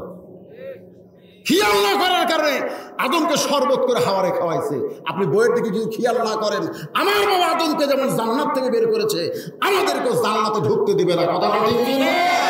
একটু খেয়াল রাখেন মালগুলা কোন পজিশন আছে। আমার মায়েরা বোনের একটু মনোযোগ দিয়ে শুনবেন। ওমর ফারুক বললেন, না জীবনে কোনোদিন ঘটকালি করি নাই, আজকে প্রথম ঘটক হব। মেয়েটাকে নিরাপদ আশ্রয় দিয়া ওমর ফারুক হক আলীর বাড়িতে বিকাল বেলায়, আসসালামু আলাইকুম ইয়া আহলাল বাইত আম্মা সাইলা ফালা তানহা, কোরআন শরীফের একটা আয়াত, সূরা দোহা। হক আলী দরজা খুলি, ওয়া আলাইকুম আসসালাম ইয়া আমিরাল মুমিনিন, এই ফকিরের আয়াত কেন তেলাওয়াত করলেন? ওমর ফারুক বলে, আলী জীবনে ঘটকালি করিনি ভাই, আজকে প্রথম আইছি তোমার দরজায়, আল্লাহ রাস্তা আমার ফিরে দিও না ভাই রে। আলী বলতেছে, আপনি বলেন কি, এই ঘটকালি ব্যবসা শুরু করলেন কখন? তোমার হোসেনের জন্য একটু ঘটকালি করতে চাই। হযরত আলী আল্লাহর শুকর আদায় করে বললেন, আপনার মতন মহান ব্যক্তি যদি আমার হোসেনের ঘটক হয় তাহলে পাত্রী অবশ্যই ভালো হবে। ওমর ফারুক বললেন, এত ভালো আমার আব্দুল্লাহরে চয়েস করে না, ওই পাত্রী এত ভালো আমার আব্দুল্লাহরে চয়েস করে না।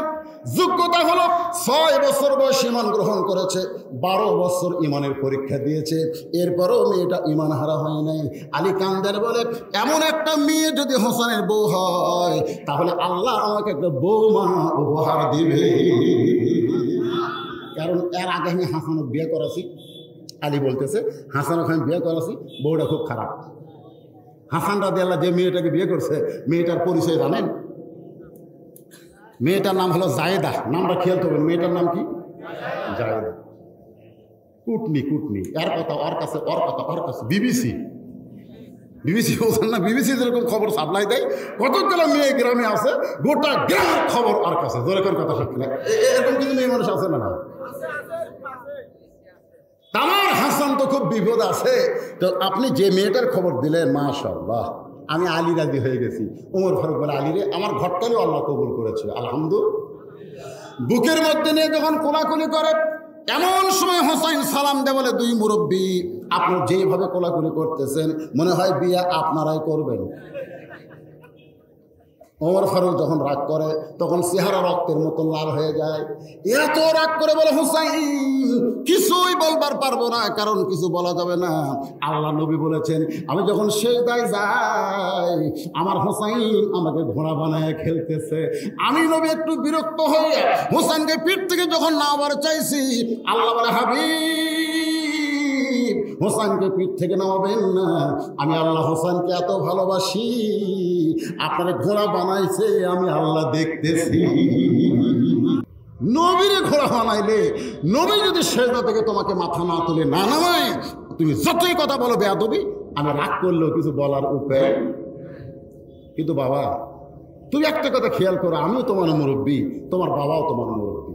আমরা মুরব্বীরা মিলে যদি কোনো সিদ্ধান্ত নেই, তুমি কি সেইটা গ্রহণ করবো? এই যুবকেরা, বিয়ে করবা তুমি, পছন্দ করছে তোমার বাপ, এ বিয়ে জায়েজ নাই। শোনো যুবক, শোনো, তোমাকে পক্ষে কথা বলতেছি। বিয়ে করবা তুমি, পছন্দ করছে তোমার বাপ কি বিয়ে করবে? মুরব্বী কয়, হুজুর গোটা বিশেষ দেখলাম, এখন পর্যন্ত পছন্দ হয়নি।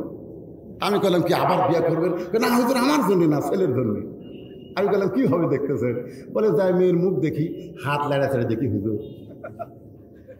আমি বললাম, আপনি যে হারে দেখা শুরু করছেন, আপনি তো আর গোটা দশেক দেখলে আপনি 1 নম্বর লুচ্চা হয়ে যাবেন। টিপি করে দেখা লক্ষণ ভালো, কথা লক্ষণ ভালো। বিয়ে করবে ছেলে আর পছন্দ করে বাপ, বিয়ে করবে ছেলে পছন্দ করে দুলে ভাই। এ বিয়ে শরীয়তে ইসলামে জায়েজ? যার বিয়ে, দেখেন হোসেন কি করে। আপনারা দুইজন আমার মুরব্বী, আমি জানি। আসল মুরব্বী হিসাবে কেবলমাত্র আমার নানাকে আমি মানি। আমার নানা ছাড়া এই পৃথিবীতে আর কাউরে মানা যাবে না। কুল, হে রাসূল, আপনি বলেন, ইন কুনতুম তুহিব্বুনাল্লাহ ফাত্তাবিউনি, কেউ যদি আল্লাহকে পাইতে চায়, মহব্বত চায়, তাহলে আপনি রাসূল ছাড়া পাওয়ার কোনো উপায় নাই। সবাই বলেন, উপায় নাই রে, উপায় নাই রে, উপায় নাই, নবী বিনে আল্লাহ পাওয়ার উপায় নাই। আপনার কি বিরক্ত হচ্ছেন? তাহলে সবাই একটু গলা ছাড়া বলেন, উপায় নাই রে, উপায় নাই রে, উপায় নাই, নবী বিনে আল্লাহ পাওয়ার উপায় নাই। ওমর ফারুক বলে, বাবা কি বলতে চাও? হোসেন বলে, শোনেন, কয়েকদিন আগে আমি স্বপ্নে দেখলাম আমার নানা ঘরের মধ্যে বিশ্রাম করতেছে। আমি দরজা দিয়ে বললাম, নানা ভাই, আমি হোসেন একটু ভিতরে ঢুকবার চাই। নবী বলতেছে, হোসেন খবরদার ভিতরে ঢুকবি রে, এখন আমি জান্নাতে আরাম করতেছি। আমি হোসেন চমকে গেলাম, ভাঙ্গা ঘরের মধ্যে নানা শুয়ে কথা কয় আর জান্নাতে আরাম করে, এটা কেমন জান্নাত রে? এক জানলার ফাঁক দিয়ে তাকাই দেখি নানার উড়াতকে বালিশ বানায়, নানির উড়াতকে বালিশ বানায় নানা শুয়ে আছে। নানি মাথার হাতের চুলের মধ্যে হাত দিয়ে বিলকি কাটতেছে।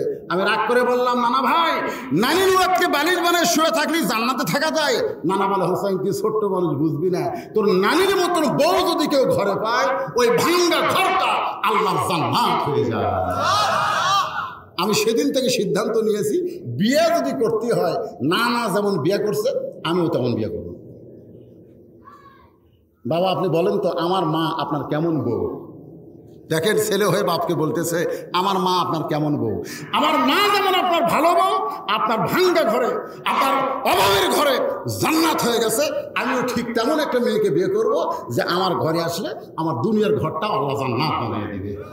সোনা ধরে কর না কেন, যে মালটা ঘরে আনছে যে ঘরে আসার পরে কি জান্নাত হচ্ছে না জাহান্নাম হচ্ছে নিজে একটু চিন্তা করবে। আমার এলাকার কিছু যুবক বলতে হুজুর বউলে থাকতে পারতেছি না, কোথায় যাবা? ওই দুবাই যাবো। টাটকা বউ থিয়া ছেলেরা মনের দুঃখে দুবাই যাচ্ছে। যারা বিয়ে করেন না একটু চিন্তা ভাবনা করে শোনেন। ওমর ফারুক বলে হোসাইন যে মেয়ের ঘটকালি করতেছে মেয়েটা অত্যন্ত ভালো হবে। হোসাইন বলতেছে আমি সেই মেয়েকে বিয়ে করব যে মেয়েটা আমার 3টা প্রশ্নের উত্তর দিবার পারবে। মারাত্মক সুবহানাল্লাহ। আমি সেই মেয়েকে বিয়ে করব যে মেয়েটা আমার 3টা প্রশ্নের উত্তর দিবার পারবে।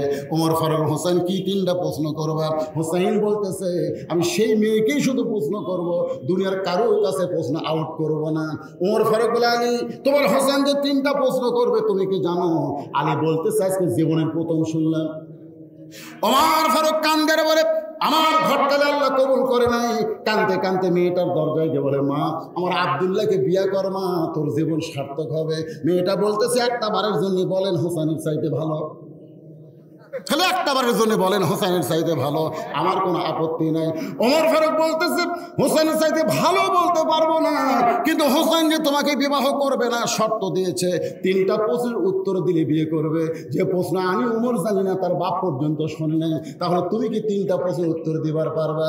মেয়েটা বলতেছে আমিরুল মুমিনিন হোসেন কি 3টা প্রশ্ন করবে আমি জানি না, তবে আমার ঈমান বলতেছে আমি না পারলেও আমার আল্লাহ পারবে।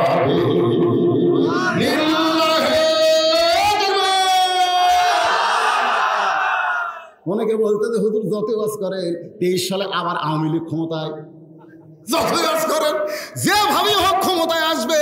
আমি বললাম কে বলতেছে? আমার ঈমান বলতেছে। তোমার ঈমান কি বলে আমি বুঝি না, কিন্তু যে কোনো মুহূর্তে ক্ষমতার পরিবর্তন হয়। জোরে কোন কথা ঠিক কে? কারণ 9টার সময় কইছে আমার বাড়ি আমার ঘর হামাক নামাইকে কয়তলা? 4 তলা। 1.5 লাখ টাকার খাট, 12,000 গম কম্বল গাও দিয়ে পৌষ মাসের মাঘ মাসে আমার বাসা আমার ঘর হামাক নামাইকে। রাত 3টার সময় একটা ভূমিকম্প হতো, 3টার সময়। ওই দিন 9টার সময় কি করছে ওটার মনে আছে? ওই এত ফোর্সে নামছে কম্বলের মধ্যে লুঙ্গি খুলে আছে, ওটা পরারও টাইম পায় না। এখানে ন্যাংটা হয়ে নিচে আইছে। আপনারা বলেন তো 9টার সময় করলো কি আর 3টার সময় হলো কি? কথা কান না কেন?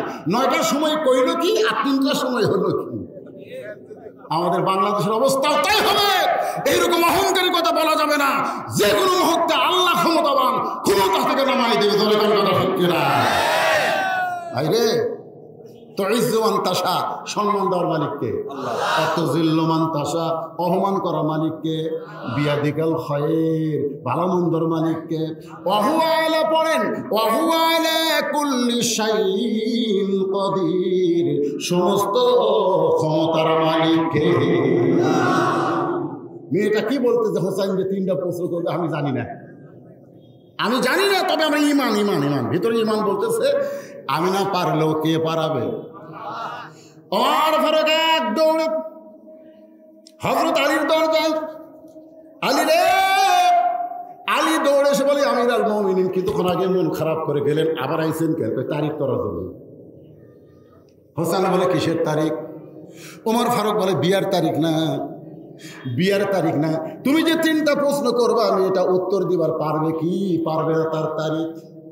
আলী খানদার বলে যে প্রশ্ন আপনি জানেন না আমিও জানি না, সেই প্রশ্নের উত্তর মেয়েটা কেমনি দিবে? উমর বলে আলী মেয়েটা ঈমানের বলে বলিয়ান হয়ে এমন কথা বলেছে, আমার বিশ্বাস মেয়েটার সঙ্গে আমার আল্লাহ রয়েছে। আহুয়া মাকুম আইনামা কুনতুম, বান্দা বান্দি তুমি ঈমান নিয়ে যেখানেই থাকো, কেউ তোমার কাছে না থাকলেও তোমার আল্লাহ তোমার সঙ্গে রয়েছে। দরকার কথা ঠিক না? আপনি মনে করছেন আমার কেউ নাই, কেউ নাই, এমনভাবে পাঁচর ভাঙ্গা থেকে আপনি আসতেছেন, অটো ভ্যান নাই, রাত 11টা, আপনার বাড়ি হচ্ছে এই যে আপনি কি কসম মণ্ডল পাড়া, ওই রাস্তার মধ্যে আপনি খেলে আল্লাহ আল্লাহ আল্লাহ আল্লাহ, মানে অটো ভ্যানও নাই, ভ্যানও নাই, কোনো মানুষও নেই, আল্লাহ আল্লাহ আল্লাহ। যখন একটু বেশি অন্ধকার হয় আল্লাহ আল্লাহ আল্লাহ, যেখানে একটু বিলাই শশা আল্লাহ, এক মুহূর্ত মুকুট থেকে আল্লাহ সরাইনি বাড়ির দরজার কাছে এসে ডাক দিচ্ছে রহিমার মা, বউ ডাকতেছে রহিমার মা, রহিমার মা। রহিমা দরজা খুলে দিয়ে ঘরের মধ্যে যেই ঢুকছে তখন বাঁচলাম রে, বাঁচলাম রে। বউকে কি হয়েছিল? বিপদে পড়ছিলাম গো, হায় হায়, মনে হয় ওই বাড়ি পর্যন্ত আসতে পারি না। আল্লাহ কয় পাগলা, তুই যখনই বাড়ি ঢুকলি তখনই বিপদে পড়লি, আর তখন তোর সঙ্গে কেউ ছিল না, আমি আল্লাহ ছিলাম। ইয়া আইয়ুহাল ইনসান মা গররাকা বিরাব্বিকাল কারীম, মানুষ কিসের মায়ে পড়ে, কিসের ধোকায় পড়ে তোমাদের আপন আল্লাহকে তোমরা ভুলে যাও। যখন তোমার কেউ ছিল না, সবাই বলেন, যখন তোমার কেউ ছিল না তখন ছিলাম আমি, আবার যখন তোমার কেউ থাকবে না তখন রব আমি। তিনি কে? জবান করে মহব্বত করে বলেন তিনি কে? নির্দিষ্ট তারিখ মোতাবেক একটু মনোযোগ দিয়ে শোনেন রে যুবকেরা, যারা দাঁড়িয়ে আছেন ভাই, কষ্ট হলেও কি করবেন, একটু মনোযোগ দিয়ে শোনেন। ডান পাশে হযরত ওমর বসে গেছে, বাম পাশে হযরত আলী বসেছে, মাঝখানে হোসাইন, সামনে একটা চাদর দেওয়া হয়েছে, আর চাদরের ওই পরে ওই 18 বছরের যৌবনা মেয়েটাকে বসানো হয়েছে। এখন আপনাদের কাছে আমার প্রশ্ন হলো, ডান পাশে যিনি বসেছেন তার নাম কি? মনে থাকা লাগবে, নাম কি? বাম পাশে যিনি বসেছেন তার নাম হলো হযরত আলী, আর মাঝখানে যিনি বসেছেন তার নাম হলো হোসাইন। সামনে একটা চাদর দেওয়া হয়েছে, চাদরের ওই পারে যে মেয়েটাকে বসানো হলো সেই মেয়েটা হলো 18 বছরের যৌবনা। এখন যদি বাংলার মুসলমানকে বলা হয় সামনে চাদর দেওয়ার কারণ কি? কথা কয় না? ওই যে ঢাকা ভার্সিটিতে কতগুলো মেয়ে মানুষ, কতগুলো মেয়ে ভার্সিটির ছাত্রী এভাবে দেখে, আমার দিকে দেখে, গোটা গাওয়াত কাপড় নাই, অন্যায় এরকম বগল কাটা, ধরে কোন কি কাটা। তো সাংবাদিকরা বলতেছে আপনারা মেয়ে মানুষ এরকম পোশাক পরছেন কেন? তখন বলে পোশাকের স্বাধীনতা দেওয়া লাগবে, পোশাকের স্বাধীনতা দেওয়া লাগবে। আমার দাদি নানিরা বগল কাটা হাতটা পড়ছে, শাড়ি পরছে, তা আমরা পড়তে পারি না। আরে তোর দাদি নানি কি ভার্সিটি গেছে? বেহায়া বেশ্যা ইডেন কলেজে ধরা পড়ছে, ধরে কোন কথা ঠিক, কথা কন না কেন, কথা কন না কেন? আমার মায়েরা বোনের একটু মনোযোগ দিয়ে শোনেন। সামনে চাদর দেওয়ার কারণ হলো পর্দা। অবশ্য বাংলাদেশের একজন নাম করা গায়িকা বেগম মমতাজ বলেছেন, ওরে শরীয়তের মাওলানা চোখ দুইটা করলা কানা, মনের পর্দা বড় পর্দা তোমরা খুঁজে পাইলা না, শরীয়তে মানে না। আপনারা বলেন তো মনের পর্দা পর্দা না পর্দা আল্লাহর হুকুম? সবাই জবান খুলে বলেন। মনের পর্দা যদি পর্দা হতো, ওমর ফারুকের মন ভালো না খারাপ, হোসেনের মন ভালো না খারাপ, আলীর মন ভালো না খারাপ, তারপরে সামনে চাদর দিয়ে বুঝাইছেন মনের পর্দা পর্দা না, পর্দা হলো আমার আল্লাহর আইন। আজকে নারীদেরকে যদি আপনি সুন্দর করে রাখতে চান তাহলে পর্দার আইন সমাজে চালু করার দরকার আছে না নাই? আমার মা বোনদেরকে যদি ভালো রাখতে চান সামাজিকভাবে পর্দার বিধান আপনারা চালু করবেন। সমাজে না পারলে আপনি বাড়ির থেকে শুরু করে দেন, আপনার বাড়ি থেকে শুরু করেন। আপনার অধীনে যে সমস্ত মেয়েরা আছে এই মেয়েদেরকে আপনি পর্দায় রাখেন। আর দায়িত্ব জান্নাহ লা ইয়াদখুলু, মানে কখনোই জান্নাতে প্রবেশ করবে না দাউস। সাহাবারা বলেন দায়িস কোন নারী? রাসূল বলেন দায়িস কোন নারী না, দায়িস হলো ওই সকল পুরুষ মানুষ যাদের অধীনে নারীরা পর্দা করে না।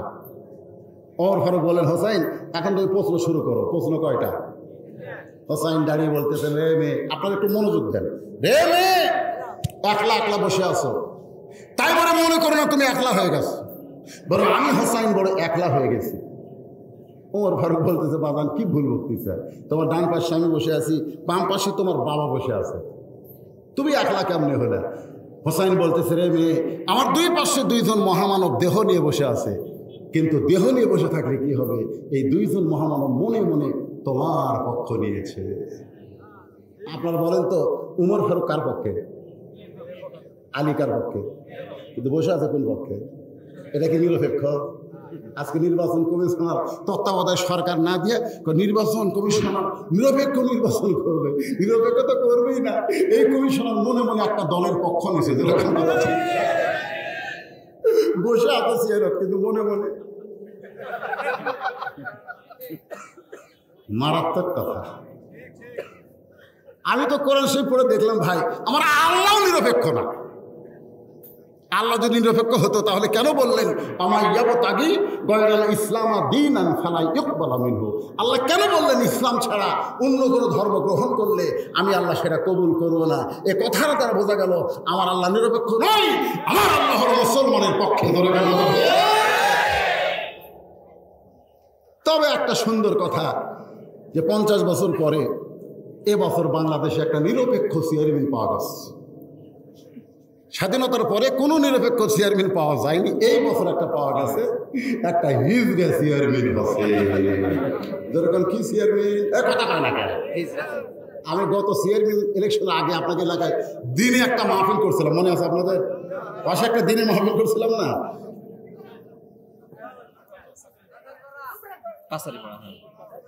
কি বাবা না একটা মাহফিল দিনে করছিলাম। হাই রে মেম্বার আর চেয়ারম্যানের ভিড় ভাই।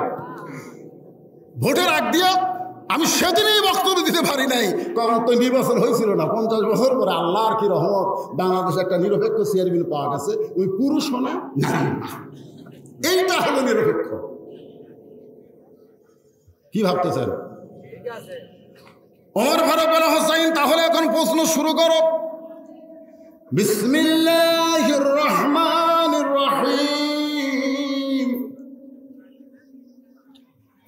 হুসাইন বলতেছে, রে মেয়ে, আমার 1 নম্বর প্রশ্ন হলো আমার মাকে তুমি জানো?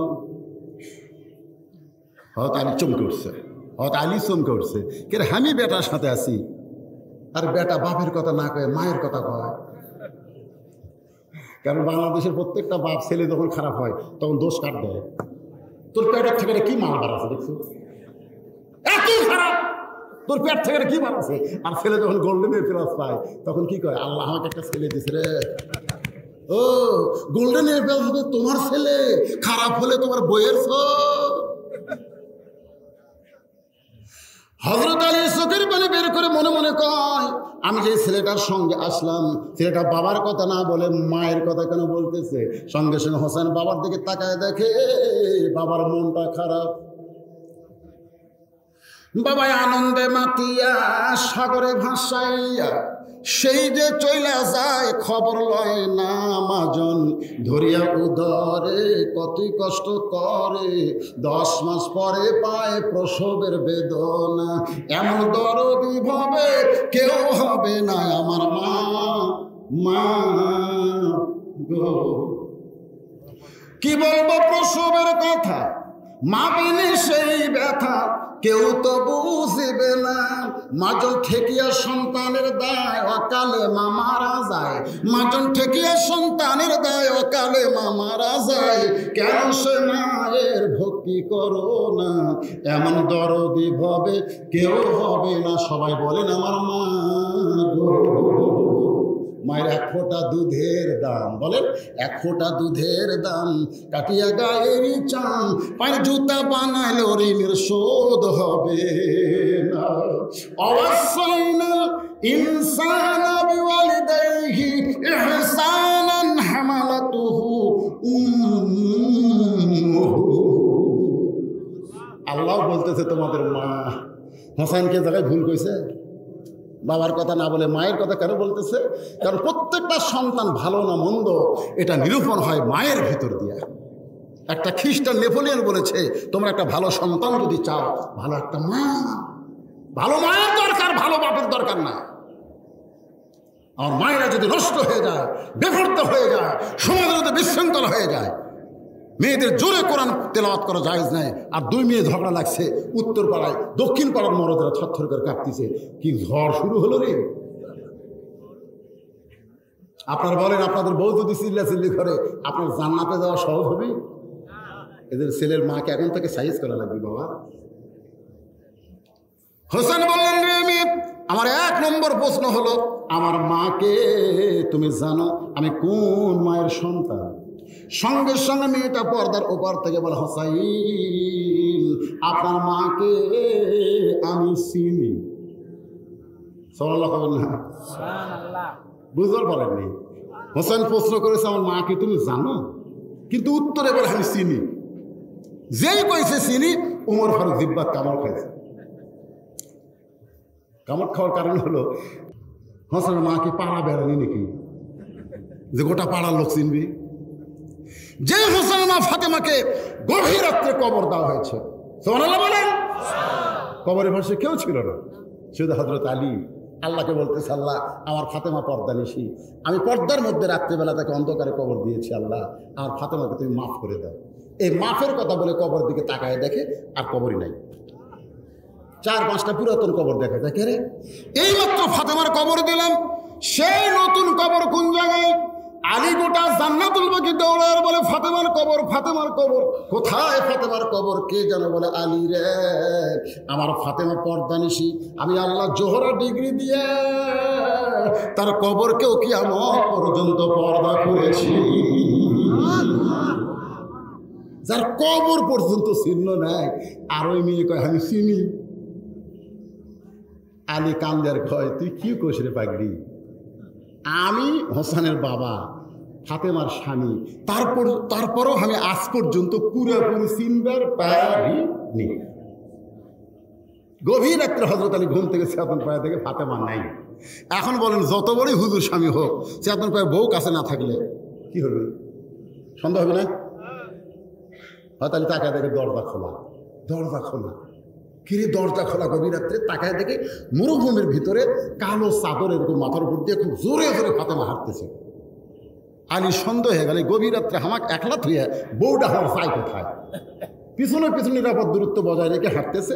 আল্লাহ নবী যেই ঘরে শুয়ে আছে ওই ঘরে জানলায় ফাতেমা চুপটি করে দাঁড়িয়ে বলে, বাবা মেহেরবানি করে একটু ঘরের দরজা খোলেন। সঙ্গে সঙ্গে নবী ঘরের দরজা খুলে দিলে ফাতেমা ঘরের মধ্যে যায়। আলী দৌড়ে গিয়া জানলার কাছে কান লাগায়, দেখে আজকে বাপ মেয়ের মধ্যে কি গল্প হয়, আমার বিরুদ্ধে মনে হয় গল্প হবে। এর কান লাগায় আছে। রাসূল বলে, ফাতেমা, এই ফাতেমা তুই একলা ঢুকলি কেন? আলীকেও নিয়ে আয়। আলী জানলার কাছে চুপ করছি, কে রে? আমি জানলার কাছে, এটা নবী কেমনে জানবে রে? ফাতেমা বলতেছেন, বাবা আপনি আনবার কলি কেমনে আনবো? ঘুমের মধ্যে আছে। আপনি বলেন একটা ঘুমন্ত স্বামীকে আমি ফাতেমা যদি চেতন করে আপনার কাছে নিয়ে আসি, তার ঘুমের ক্ষতি হবে, আমার পাপ হবে। আমি আমার ঘুমন্ত স্বামীকে চেতন করতে পারিনি বাবা। গভীর রাত্রে আপনার কাছে আইছি, মেহেরবানি করে একটু বাতি জ্বালান। আল্লাহ নবী বলেন, বাতি জ্বালানোর কোনো দরকার নাই, কি বলবি বলে তাড়াতাড়ি যা। কারণ আলী যদি চেতন পায় তখন কি করবি? কারণ চেতন পাইলে কিন্তু আলী জানবার পারবে তুই তার কাছে নেই, তোরে সন্দেহ করবে মা, তোরে সন্দেহ করবে মা। ফাতেমা বলে, বাবা খবরদার এমন কথা বলবেন না, আল্লাহ আমাকে এমন একটা স্বামী দিয়েছে যে স্বামী কোনোদিন আমাকে সন্দেহ করবে। আপনারা বলেন তো আলী জানলা খাড়া হয়ে আছে, সন্দেহ করে না? যখন সন্দেহ করে না, যেই ফাতেমা কইছে আমার স্বামী কোনোদিন আমাকে সন্দেহ করবে না, তখনই হঠাৎ বুঝতেছে, আরে আমি আমার বউরে চিনতে পারিনি রে, যে বউ আমাকে এত বিশ্বাস করে আর আমি তার পাশে দৌড়াই। সুবহানাল্লাহ কবেন না? ফাতেমা বলে, বাবা একটু বাতি জ্বালান। সঙ্গে সঙ্গে নবী বাতি জ্বলাইয়া, ফাতেমা কোনো কথা না বলে 2টা হাত আল্লাহ নবীর সঙ্গে বাড়ায় দেয়।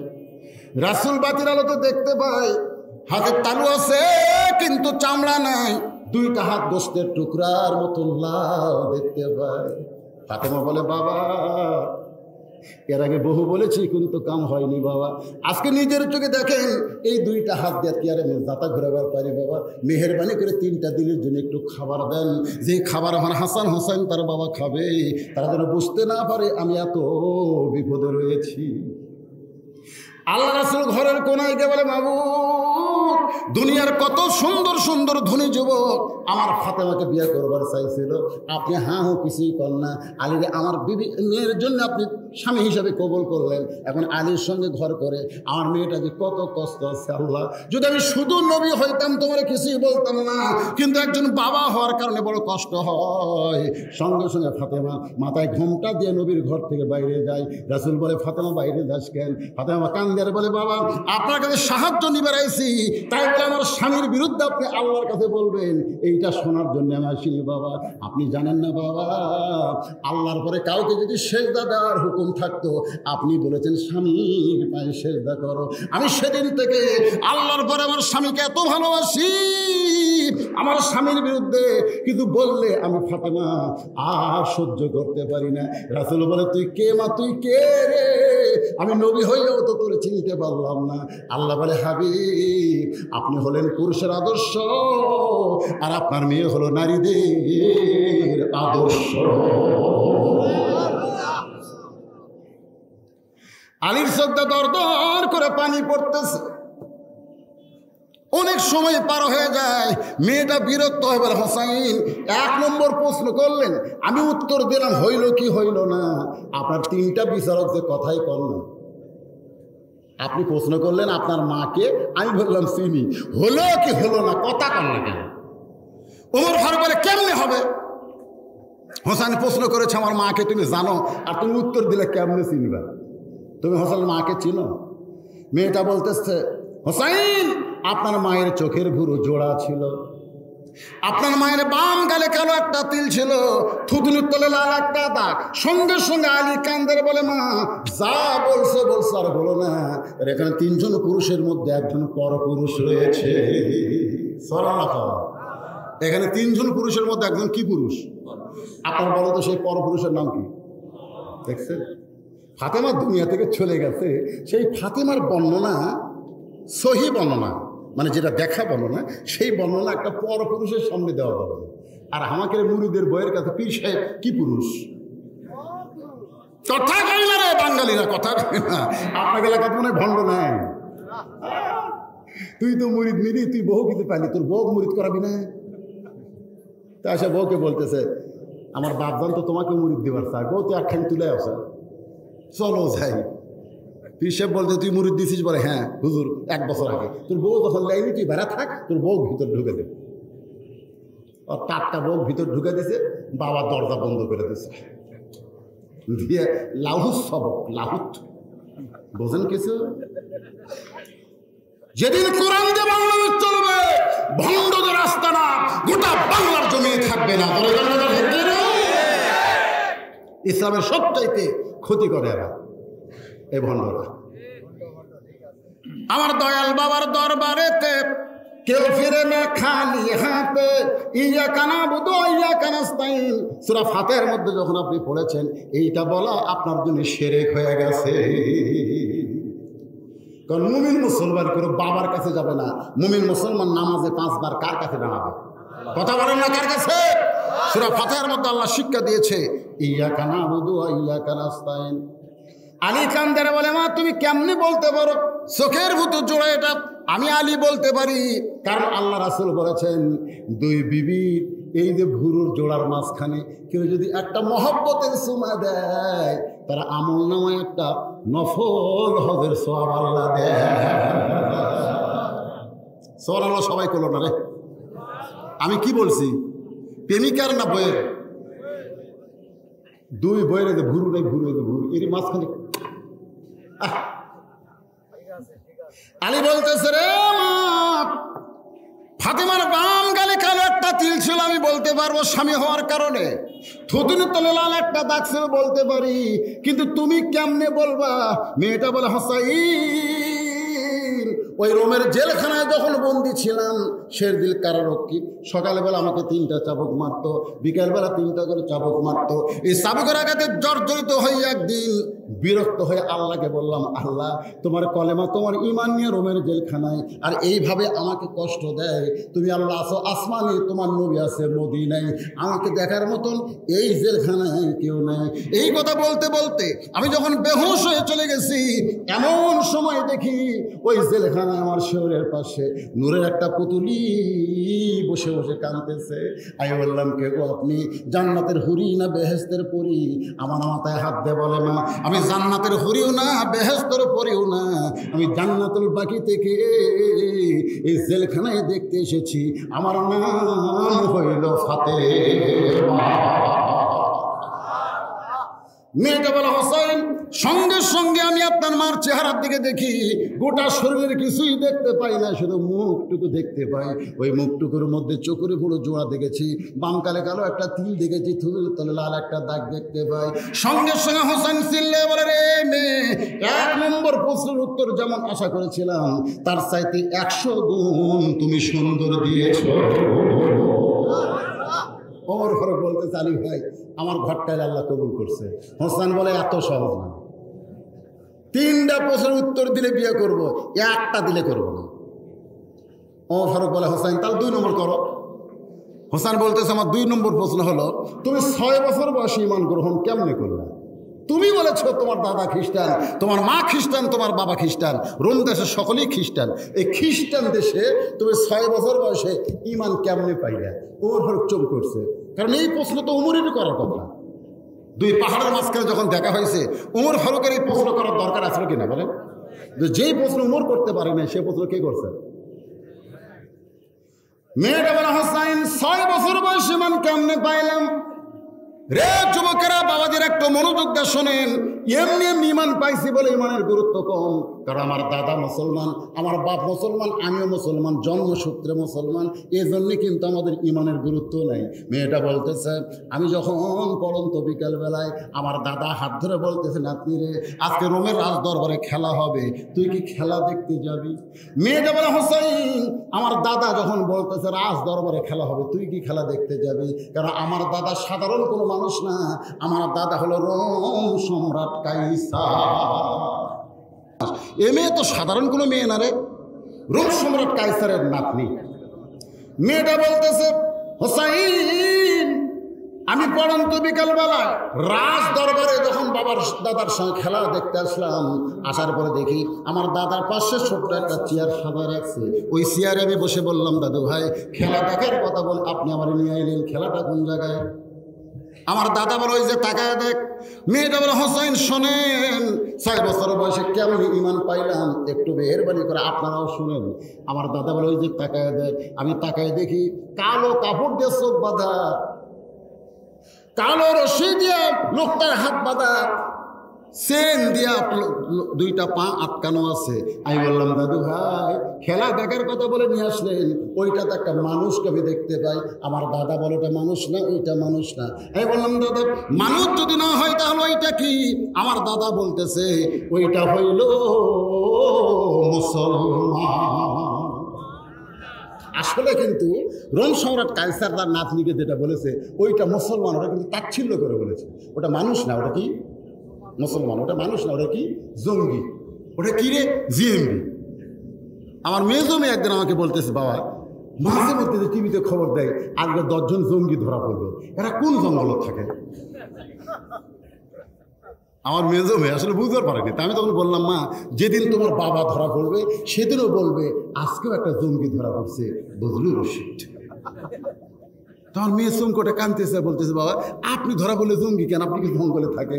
আমি বললাম, মা বাংলাদেশে যারা কোরআন হাদিসকে সহ্য করতে পারে না তারা আলেমদেরকে জঙ্গি বলে। ধরে করে কথা ওইটা মানুষ না, ওইটা মানুষ না, ওইটা হলো একটা মুসলমান। আমি তখন বললাম, দাদু ভাই ওই মুসলমানকে নিয়ে আপনি কি খেলবেন? আমার দাদা বলতেছে, ওই যে তাকায় দেখ। আমি তাকায় দেখি বিশাল একটা আগুনের চুলার মধ্যে দাও দাও করে আগুন জ্বলতেছে। ওই আগুনের চুলার উপর বিশাল একটা তেলের ডেকসি, নিচের তেলের তাপ, আগুনের তাপে ওই তেলটাকে টকবক টকবক টকবক করতেছে। আমার দাদা বলতেছে, নাতি রে আজকের খেলা হলো ওই মুসলমানকে হাত পাও বেঁধে উত্তপ্ত তেলের মধ্যে ফেলে দিব। ওই তেলের মধ্যে মুসলমান যখন কই ভাজা মাছের মতন হয়ে যাবে তখন আমরা আনন্দ করে বলবো আজকের খেলার নাম হলো মুসলমান মারার খেলা। আজকের খেলার নাম কি? কথা কয় না। বর্তমানে গোটা বিশ্বে যেই খেলা চলতেছে সেই খেলার নাম কি আপনারা বুঝতেছেন না? প্রতিদিন যে হারে বিশ্বের মুসলমানকে হত্যা করা হচ্ছে, কথা বলার কেউ নেই। মুসলমানই আল্লাহর ঘর মসজিদ ফিলিস্তিনে ইসরায়েল ইহুদিরা দখল করবার চায়। ধরে করার কথা ঠিক কিনা? মুসলমানের বাবরি মসজিদ 400 বছর পরে ভারতের হিন্দুরা ভেঙে দিচ্ছে। আর এই খেলার নাম হলো মুসলমান মারার খেলা। আমি তখন জোরহাট করে বললাম, দাদু ভাই এই মুসলমান মারার খেলা কি বন্ধ করা যায় না? আমার দাদা বলে, তুই ছোট্ট মেয়ে তো, তোর কাছে একটু দয়া হয়েছে, মাফ করে দেবো। খালি একটা বার যদি মুসলমান বলে আল্লাহ রাসূল মানি না, একটা বার শুধু বলবে আল্লাহ রাসূল মানি না, সঙ্গে সঙ্গে হাতের বাঁধন খুলে দেবো, চোখের বাঁধন খুলে দেবো, পায়ের শিকল খুলে দেবো। আমি তখন 6 বছরের ছোট্ট মেয়ে মুসলমানের কাছে গিয়ে বললাম, মুসলমান খালি যদি বাঁচতে চান তাহলে একটা বার বলেন আল্লাহ রাসূল মানি না। মুসলমান চিৎকার করে বলে, রে ছোট্ট মেয়ে, একজন মুসলমানের কাছে গোটা দুনিয়ার চাইতে তার ইমানের দাম বেশি রয়েছে। দরকার হলে মরে যাব, কিন্তু একটা মুহূর্তের জন্য আল্লাহ রাসূলকে আমি ছাড়ব না। মেয়েটা বলে, হোসাইন আমি 6 বছর বয়সে মুসলমানের এই কথা শুনে আশ্চর্য হয়ে গেলাম। দরকার হলে গোটা পৃথিবী ত্যাগ করবে, কিন্তু এক মুহূর্তের জন্য আল্লাহ রাসূল ছাড়বে না। আমার দাদা চিল্লাই বলে, আর দেরি করিস না, হাতটা বেঁধে উত্তপ্ত তেলের মধ্যে ফেলে দে। আমি তো বললাম দাদু ভাই আমি এই খেলা দেখবো না, আমি চলে যাই। আমার দাদা বলতে, তোরে নিয়ে এসেছি দেখানোর জন্য, দেখ। আমার হাতটা ধরে জোর করে বসে রাখছে। আমি তাকায় দেখি মুসলমান আগুনের চুলার দিকে বীরের মতন হেঁটে আসতেছে। কারণ মুসলমান জানে আগুনের চুলা তার মৃত্যু না, আগুনের চুলা হলো তার জান্নাত। জোরে কর কথা, ঠিক কিনা? আল্লাহ কোরআনে বলেছেন, ওয়ালা তাকুলু লিমান ইয়াকতালু ফি সাবিলিল্লাহি আমওয়াত বাল আহইয়া ওয়ালাকিন লা তাশউরুন। আমার রাস্তায় কাউকে যদি হত্যা করা হয় তোমরা তাদেরকে মৃত্যু বলো না, আমি আল্লাহ বলতেছি তারা চির অমরত্ব লাভ করেছে। জোরে কর সুবহানাল্লাহ। যখন মুসলমানকে হাত পা বেঁধে উত্তপ্ত তেলের মধ্যে ফেলে দিচ্ছে, মেয়েটা বলে, হোসাইন এই মরার দৃশ্য আমি দেখতে পারবো না, এই কারণে আমার বাম হাত দাদা ধরে আছে, আর ডান হাত ধরে চোখ দুইটা চাপতে ধরলাম। দুইটা চোখ যখন চাপতে ধরেছি তখন দেখি একটা মধুর শব্দ আমার কানের মধ্যে ঢুকতেছে, লা ইলাহা ইল্লাল্লাহু মুহাম্মাদুর রাসূলুল্লাহ ওয়ালা তামুতুন্না ইল্লা ওয়া আনতুম মুসলিমুন। এই শেষ কলেমা তার ভাগ্য হবে। কলেমা পড়তে পড়তে যারা দুনিয়া ছাড়বে, রাসূল বলেছেন শত পাপ করুক, আল্লাহ মাফ করে তার জন্য আত্মা জান্নাতের দরজা খুলে দেবে। মেয়েটা বলে, আমি চোখ বন্ধ অবস্থায় দেখি মুসলমান, এই আমার দিকে খেয়াল করেন, এই দেহটা উত্তপ্ত তেলের মধ্যে পড়তেছে, আর দেহ তেলের মধ্যে পড়ার আগেই কে যেন খাঁচার পাখিটা ধরে সবুজ রঙের একটা বাগানে ছেড়ে দিলে। মানে দেহ কিন্তু জীবন নিয়ে পড়েনি, মানে আগে জীবন কবচ হয়েছে, জান কবচ হয়েছে, তারপর দেহ আগুনের চুলের মধ্যে পড়ছে। অসুবিধা আছে?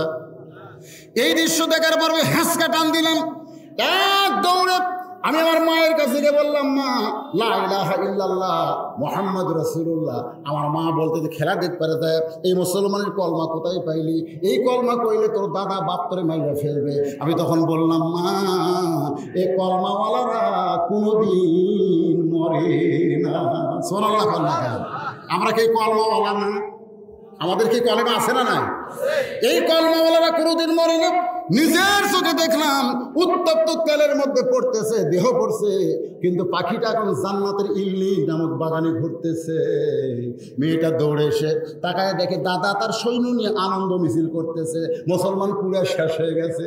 মেয়েটা বলে, ও দাদু ভাই, তোমাদের দুইটা চোখ দিয়ে দেখতেছ মুসলমান পুরা মরে গেছে, কিন্তু নিজের চোখে দেখছি দাদা মুসলমান এখন জান্নাতের বাগানে ঘুরতেছে। আমার দাদা রাগ করে কয়, তুই আমার নাতনি হয়ে মুসলমানের পক্ষে কথা বলিস কেন? আমি তখন বললাম, দাদা ওই মুসলমানকে যখন হত্যা করেছেন, মুসলমানের কলেমা আমার কানের মধ্যে ঢুকে আমার কলিজা পরিবর্তন করে দিয়া আমি ঈমান গ্রহণ করেছি। হোসেন বলতেছে, রে মেয়ে, 2 নম্বর প্রশ্নের উত্তর তুমি যত সুন্দরভাবে দিলে, আমি যেমন শুনতে চেয়েছিলাম তার সাথে 1000 গুণ সুন্দর হয়েছে। ওমর ফারুক বলতেছে, আলী ভাই আমার ঘটকালে আল্লাহ কবুল করেছে। হোসেন বলতেছে, এত সহজ না, 3টার উত্তর দিলে বিয়ে করব, নচেত আমি করব। এখন বেকায়দা। উমর ফারুক বলে, হোসেন তাহলে 3 নম্বর প্রশ্ন করো।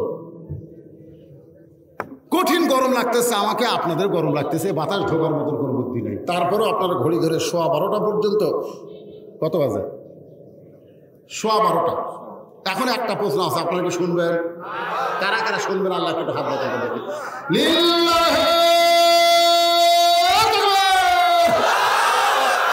হাত নামান। এই জন্যই তুললাম হাত, কারণ আপনারা যদি এখন ওঠেন আর আমি যদি বলি বসেন, তাহলে আপনারা যদি বলেন হুজুর কয় তারিখে দাওয়াত দিয়েছেন, আপনি কয় তারিখে দাওয়াত দিয়েছেন?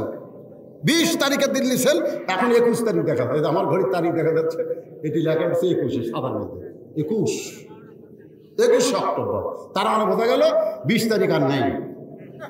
এই 15 মিনিট কিন্তু বোনাস হিসাবে আমি আপনাদের ওয়াজ শুনেছি। আরও যদি 15 মিনিট হয় সমস্যা আছে ভাইজান। এরকে মিডিয়া হোক, এরা মাঝে মধ্যে উঠুক, অসুবিধা, আপনারা উঠা বসা করেন।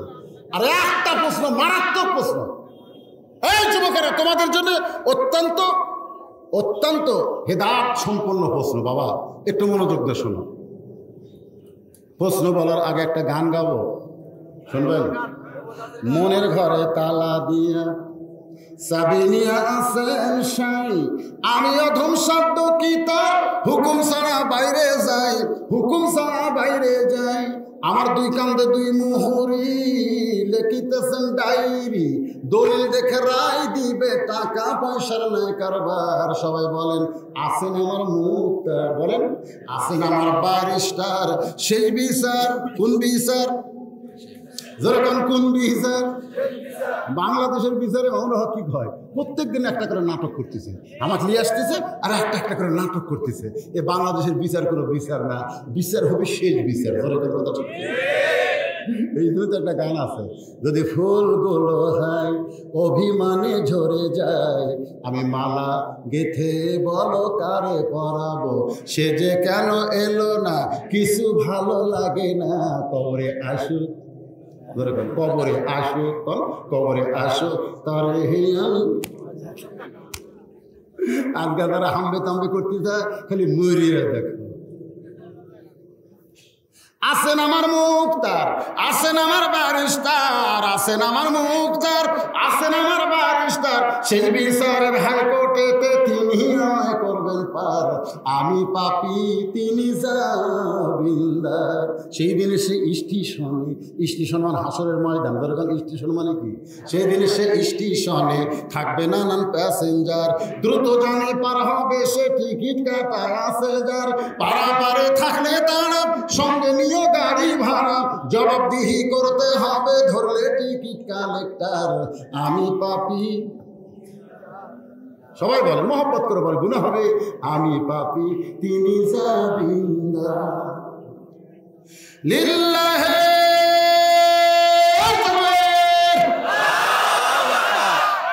হোসাইন বলে, রে মেয়ে, আমার 3 নম্বর প্রশ্ন হলো বিবাহের পরে, আগে না পরে। এই জায়গাতে যুবক খেয়াল করা লাগবে, তোমাদের জন্য হেদাত। হেদাত বিবাহের পরে যা কিছু করবা, বিয়ের কথা কয় না, বিয়ের আগে কোনো কিছু করা যাবে না। আজকে অনলাইনেরা কি করতেছে, 500 মিনিট কিনে, 400 মিনিট কিনে, 200 মিনিট কিনে, কি জানে কি ওই মায়ের সাথে কথা মায়ের সাথে কথা রাস্তার পাশে গল্প ধরছে, ওই রাস্তা দিয়ে কত মানুষ যায়, ওই দিকে খেয়ালই নেই, ওই প্রেম করতেছে। এই জন্য হোসেন বলে, রে মেয়ে, আমার 3 নম্বর প্রশ্ন হলো বিবাহের পরে কি বাবা বাজার বোঝা যাচ্ছে না? বিয়ের পরে, বিয়ের আগে কোনো কিছু করা যাবে না। আমাদের বাংলাদেশের যুবকেরা বিয়ের আগে করতে মজা পায় না বিয়ের পরে? কান ফেলা তো শোনেন না, ওরা কি গল্প করে, তুমি আমার জীবন গো, আমি গতকাল তোমাকে দেখিনি, মনে 1টা বছর চলে গেল, সাপাত খালি দিতে পারা দরকার। একদিন দেখেনি, 1 বছর চলে গেল, তোমার জন্য মাসের পর রাত আমার ঘুম হয় না, ও গো শোনার হয় না। আল্লাহকে খাম প্রেম করে ওই মেয়ের সঙ্গে বিয়ে হয়েছে, বিয়ে হওয়ার পরে স্বামী করে লাখ টাকা ঘুম পাড়তেছে, বউ কুনার ভিতর দেখে, কে গো 1 রাত আমাকে না দেখলে তোমার 1 বছর মনে হয়, আজকে তোমার ঘরে তুমি শুয়ে আছি, তুমি লাখ টাকা ঘুম পাড়ো কেন? স্বামী তখন কয়, তোর পাড়ার চাইছিলাম না রে, তোর সঙ্গে প্রেম করে ডেটিং করে চাইছিলাম, কিন্তু আমার ঝামেলা হয়ে গেছিস, আর ভালো লাগে না। বিবাহের আগে যারা কিছু করবে, বিয়ার পরে তাদের ভালো লাগবে না। এই জন্য প্রত্যেকটা মুসলমান হোসেনের এই প্রশ্নের দিকে খেয়াল করো। হোসেন বলতেছে, রে আমি, আমার 3 নম্বর প্রশ্ন হলো বিবাহের পরে আমার সঙ্গী তোমার থাকতে, আমার সঙ্গী মানে কি? সুখের দিনেও, কারণ সুখের দিনেও, দুঃখের দিনেও, কষ্টের দিনেও, আনন্দের দিনেও সব সময় আমার সঙ্গেই তোমার থাকতে হবে। মেয়েটা ফোপায়া ফোপায়া কাঁদতেছে। ওমর ফারুক বলে, মা, যে দুইটা কঠিন প্রশ্ন হোসেন করেছিল তুমি তার উত্তর দিয়ে দিলা, এইটা তো সহজ প্রশ্ন, মা উত্তর দাও। বিয়ার পর আমি আপনার সঙ্গেই থাকতে চাই, এই কথা বললেই তো হয়, তুমি কান্দো কেন? মেয়েটা কান্দার বলে, হোসাইন, আয়ব নবীর সুখের দিনে অনেক বিবি ছিল, কিন্তু দুঃখের সময় সব বউগুলো আয়ব নবীকে একে একে ছেড়ে গেল। এমনকি লোকালয় থেকে জঙ্গলে যখন ফেলে দিল, দেহের পোকাগুলো খসে খসে গোস্ত খেয়ে যখন মাটিতে পড়েছিল দুর্গন্ধে, একটা মানুষ আয়ব নবীর কাছে যায় না। ওই সময় একটা বিবি আয়ব নবীরে হাত ছাড়া করলো না। সেই বিবির নাম হইল রহিমা। ওই রহিমার মতো সব সময় আপনার সঙ্গে থাকতে চায়। হোসেন বলতেছে, আমির আল মুমিনিন, আপনার ঘটকালে আল্লাহ কবুল করেছে। আমার বাবা পছন্দ করে মেয়েটাকেও আল্লাহ আমার বউ হিসাবে কবুল করেছে, আমার কোনো আপত্তি নাই। আজকের আলোচনার ভিতর দিয়ে আমি আয়াতে কারিম আপনাদের বুঝাবার চাইছি, ইয়া আইয়ুহাল্লাযীনা আমানুত্তাকুল্লাহা হাক্কা তুকাতিহি ওয়া লা তামুতুন্না ইল্লা ওয়া আনতুম মুসলিমুন। বাইরে আমার কেউ আর শেষ? আমি কি আপনার কাছ থেকে বিদায় দিছি? একবারে মাফ। অনেকের কি ধারণা দেয় হুজুরের ওয়াজ শেষ?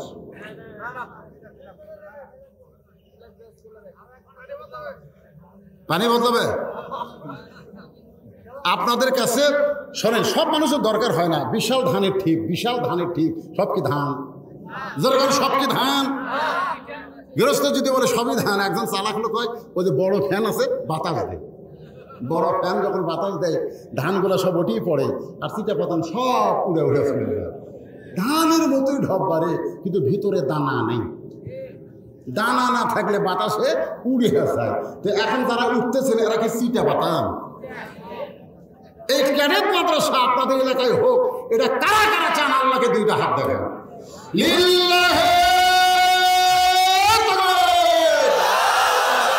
হাত নামান। এই মাদ্রাসা এলাকায় না হোক, মাদ্রাসা বন্ধ হয়ে যায়, কারা কারা চান? হাত দেখেন। কেউ চান না। তাহলে এই মাদ্রাসায় যদি চান, গত বছর আপনারা 50টা কোরআন শরীফ এখানে বিক্রি হয়েছিল, আপনারা কিনেছিলেন বাপদান, মাত্র 500 টাকা একটা করে কোরআন। বাপমা যাদের কবরে গেছে 500 টাকা দেবেন, একটা কোরআন দানের সওয়াব আল্লাহ বাপমার কবরে দিয়ে দেবে। ক্যারিম মাদ্রাসার জন্য উপকার হবে।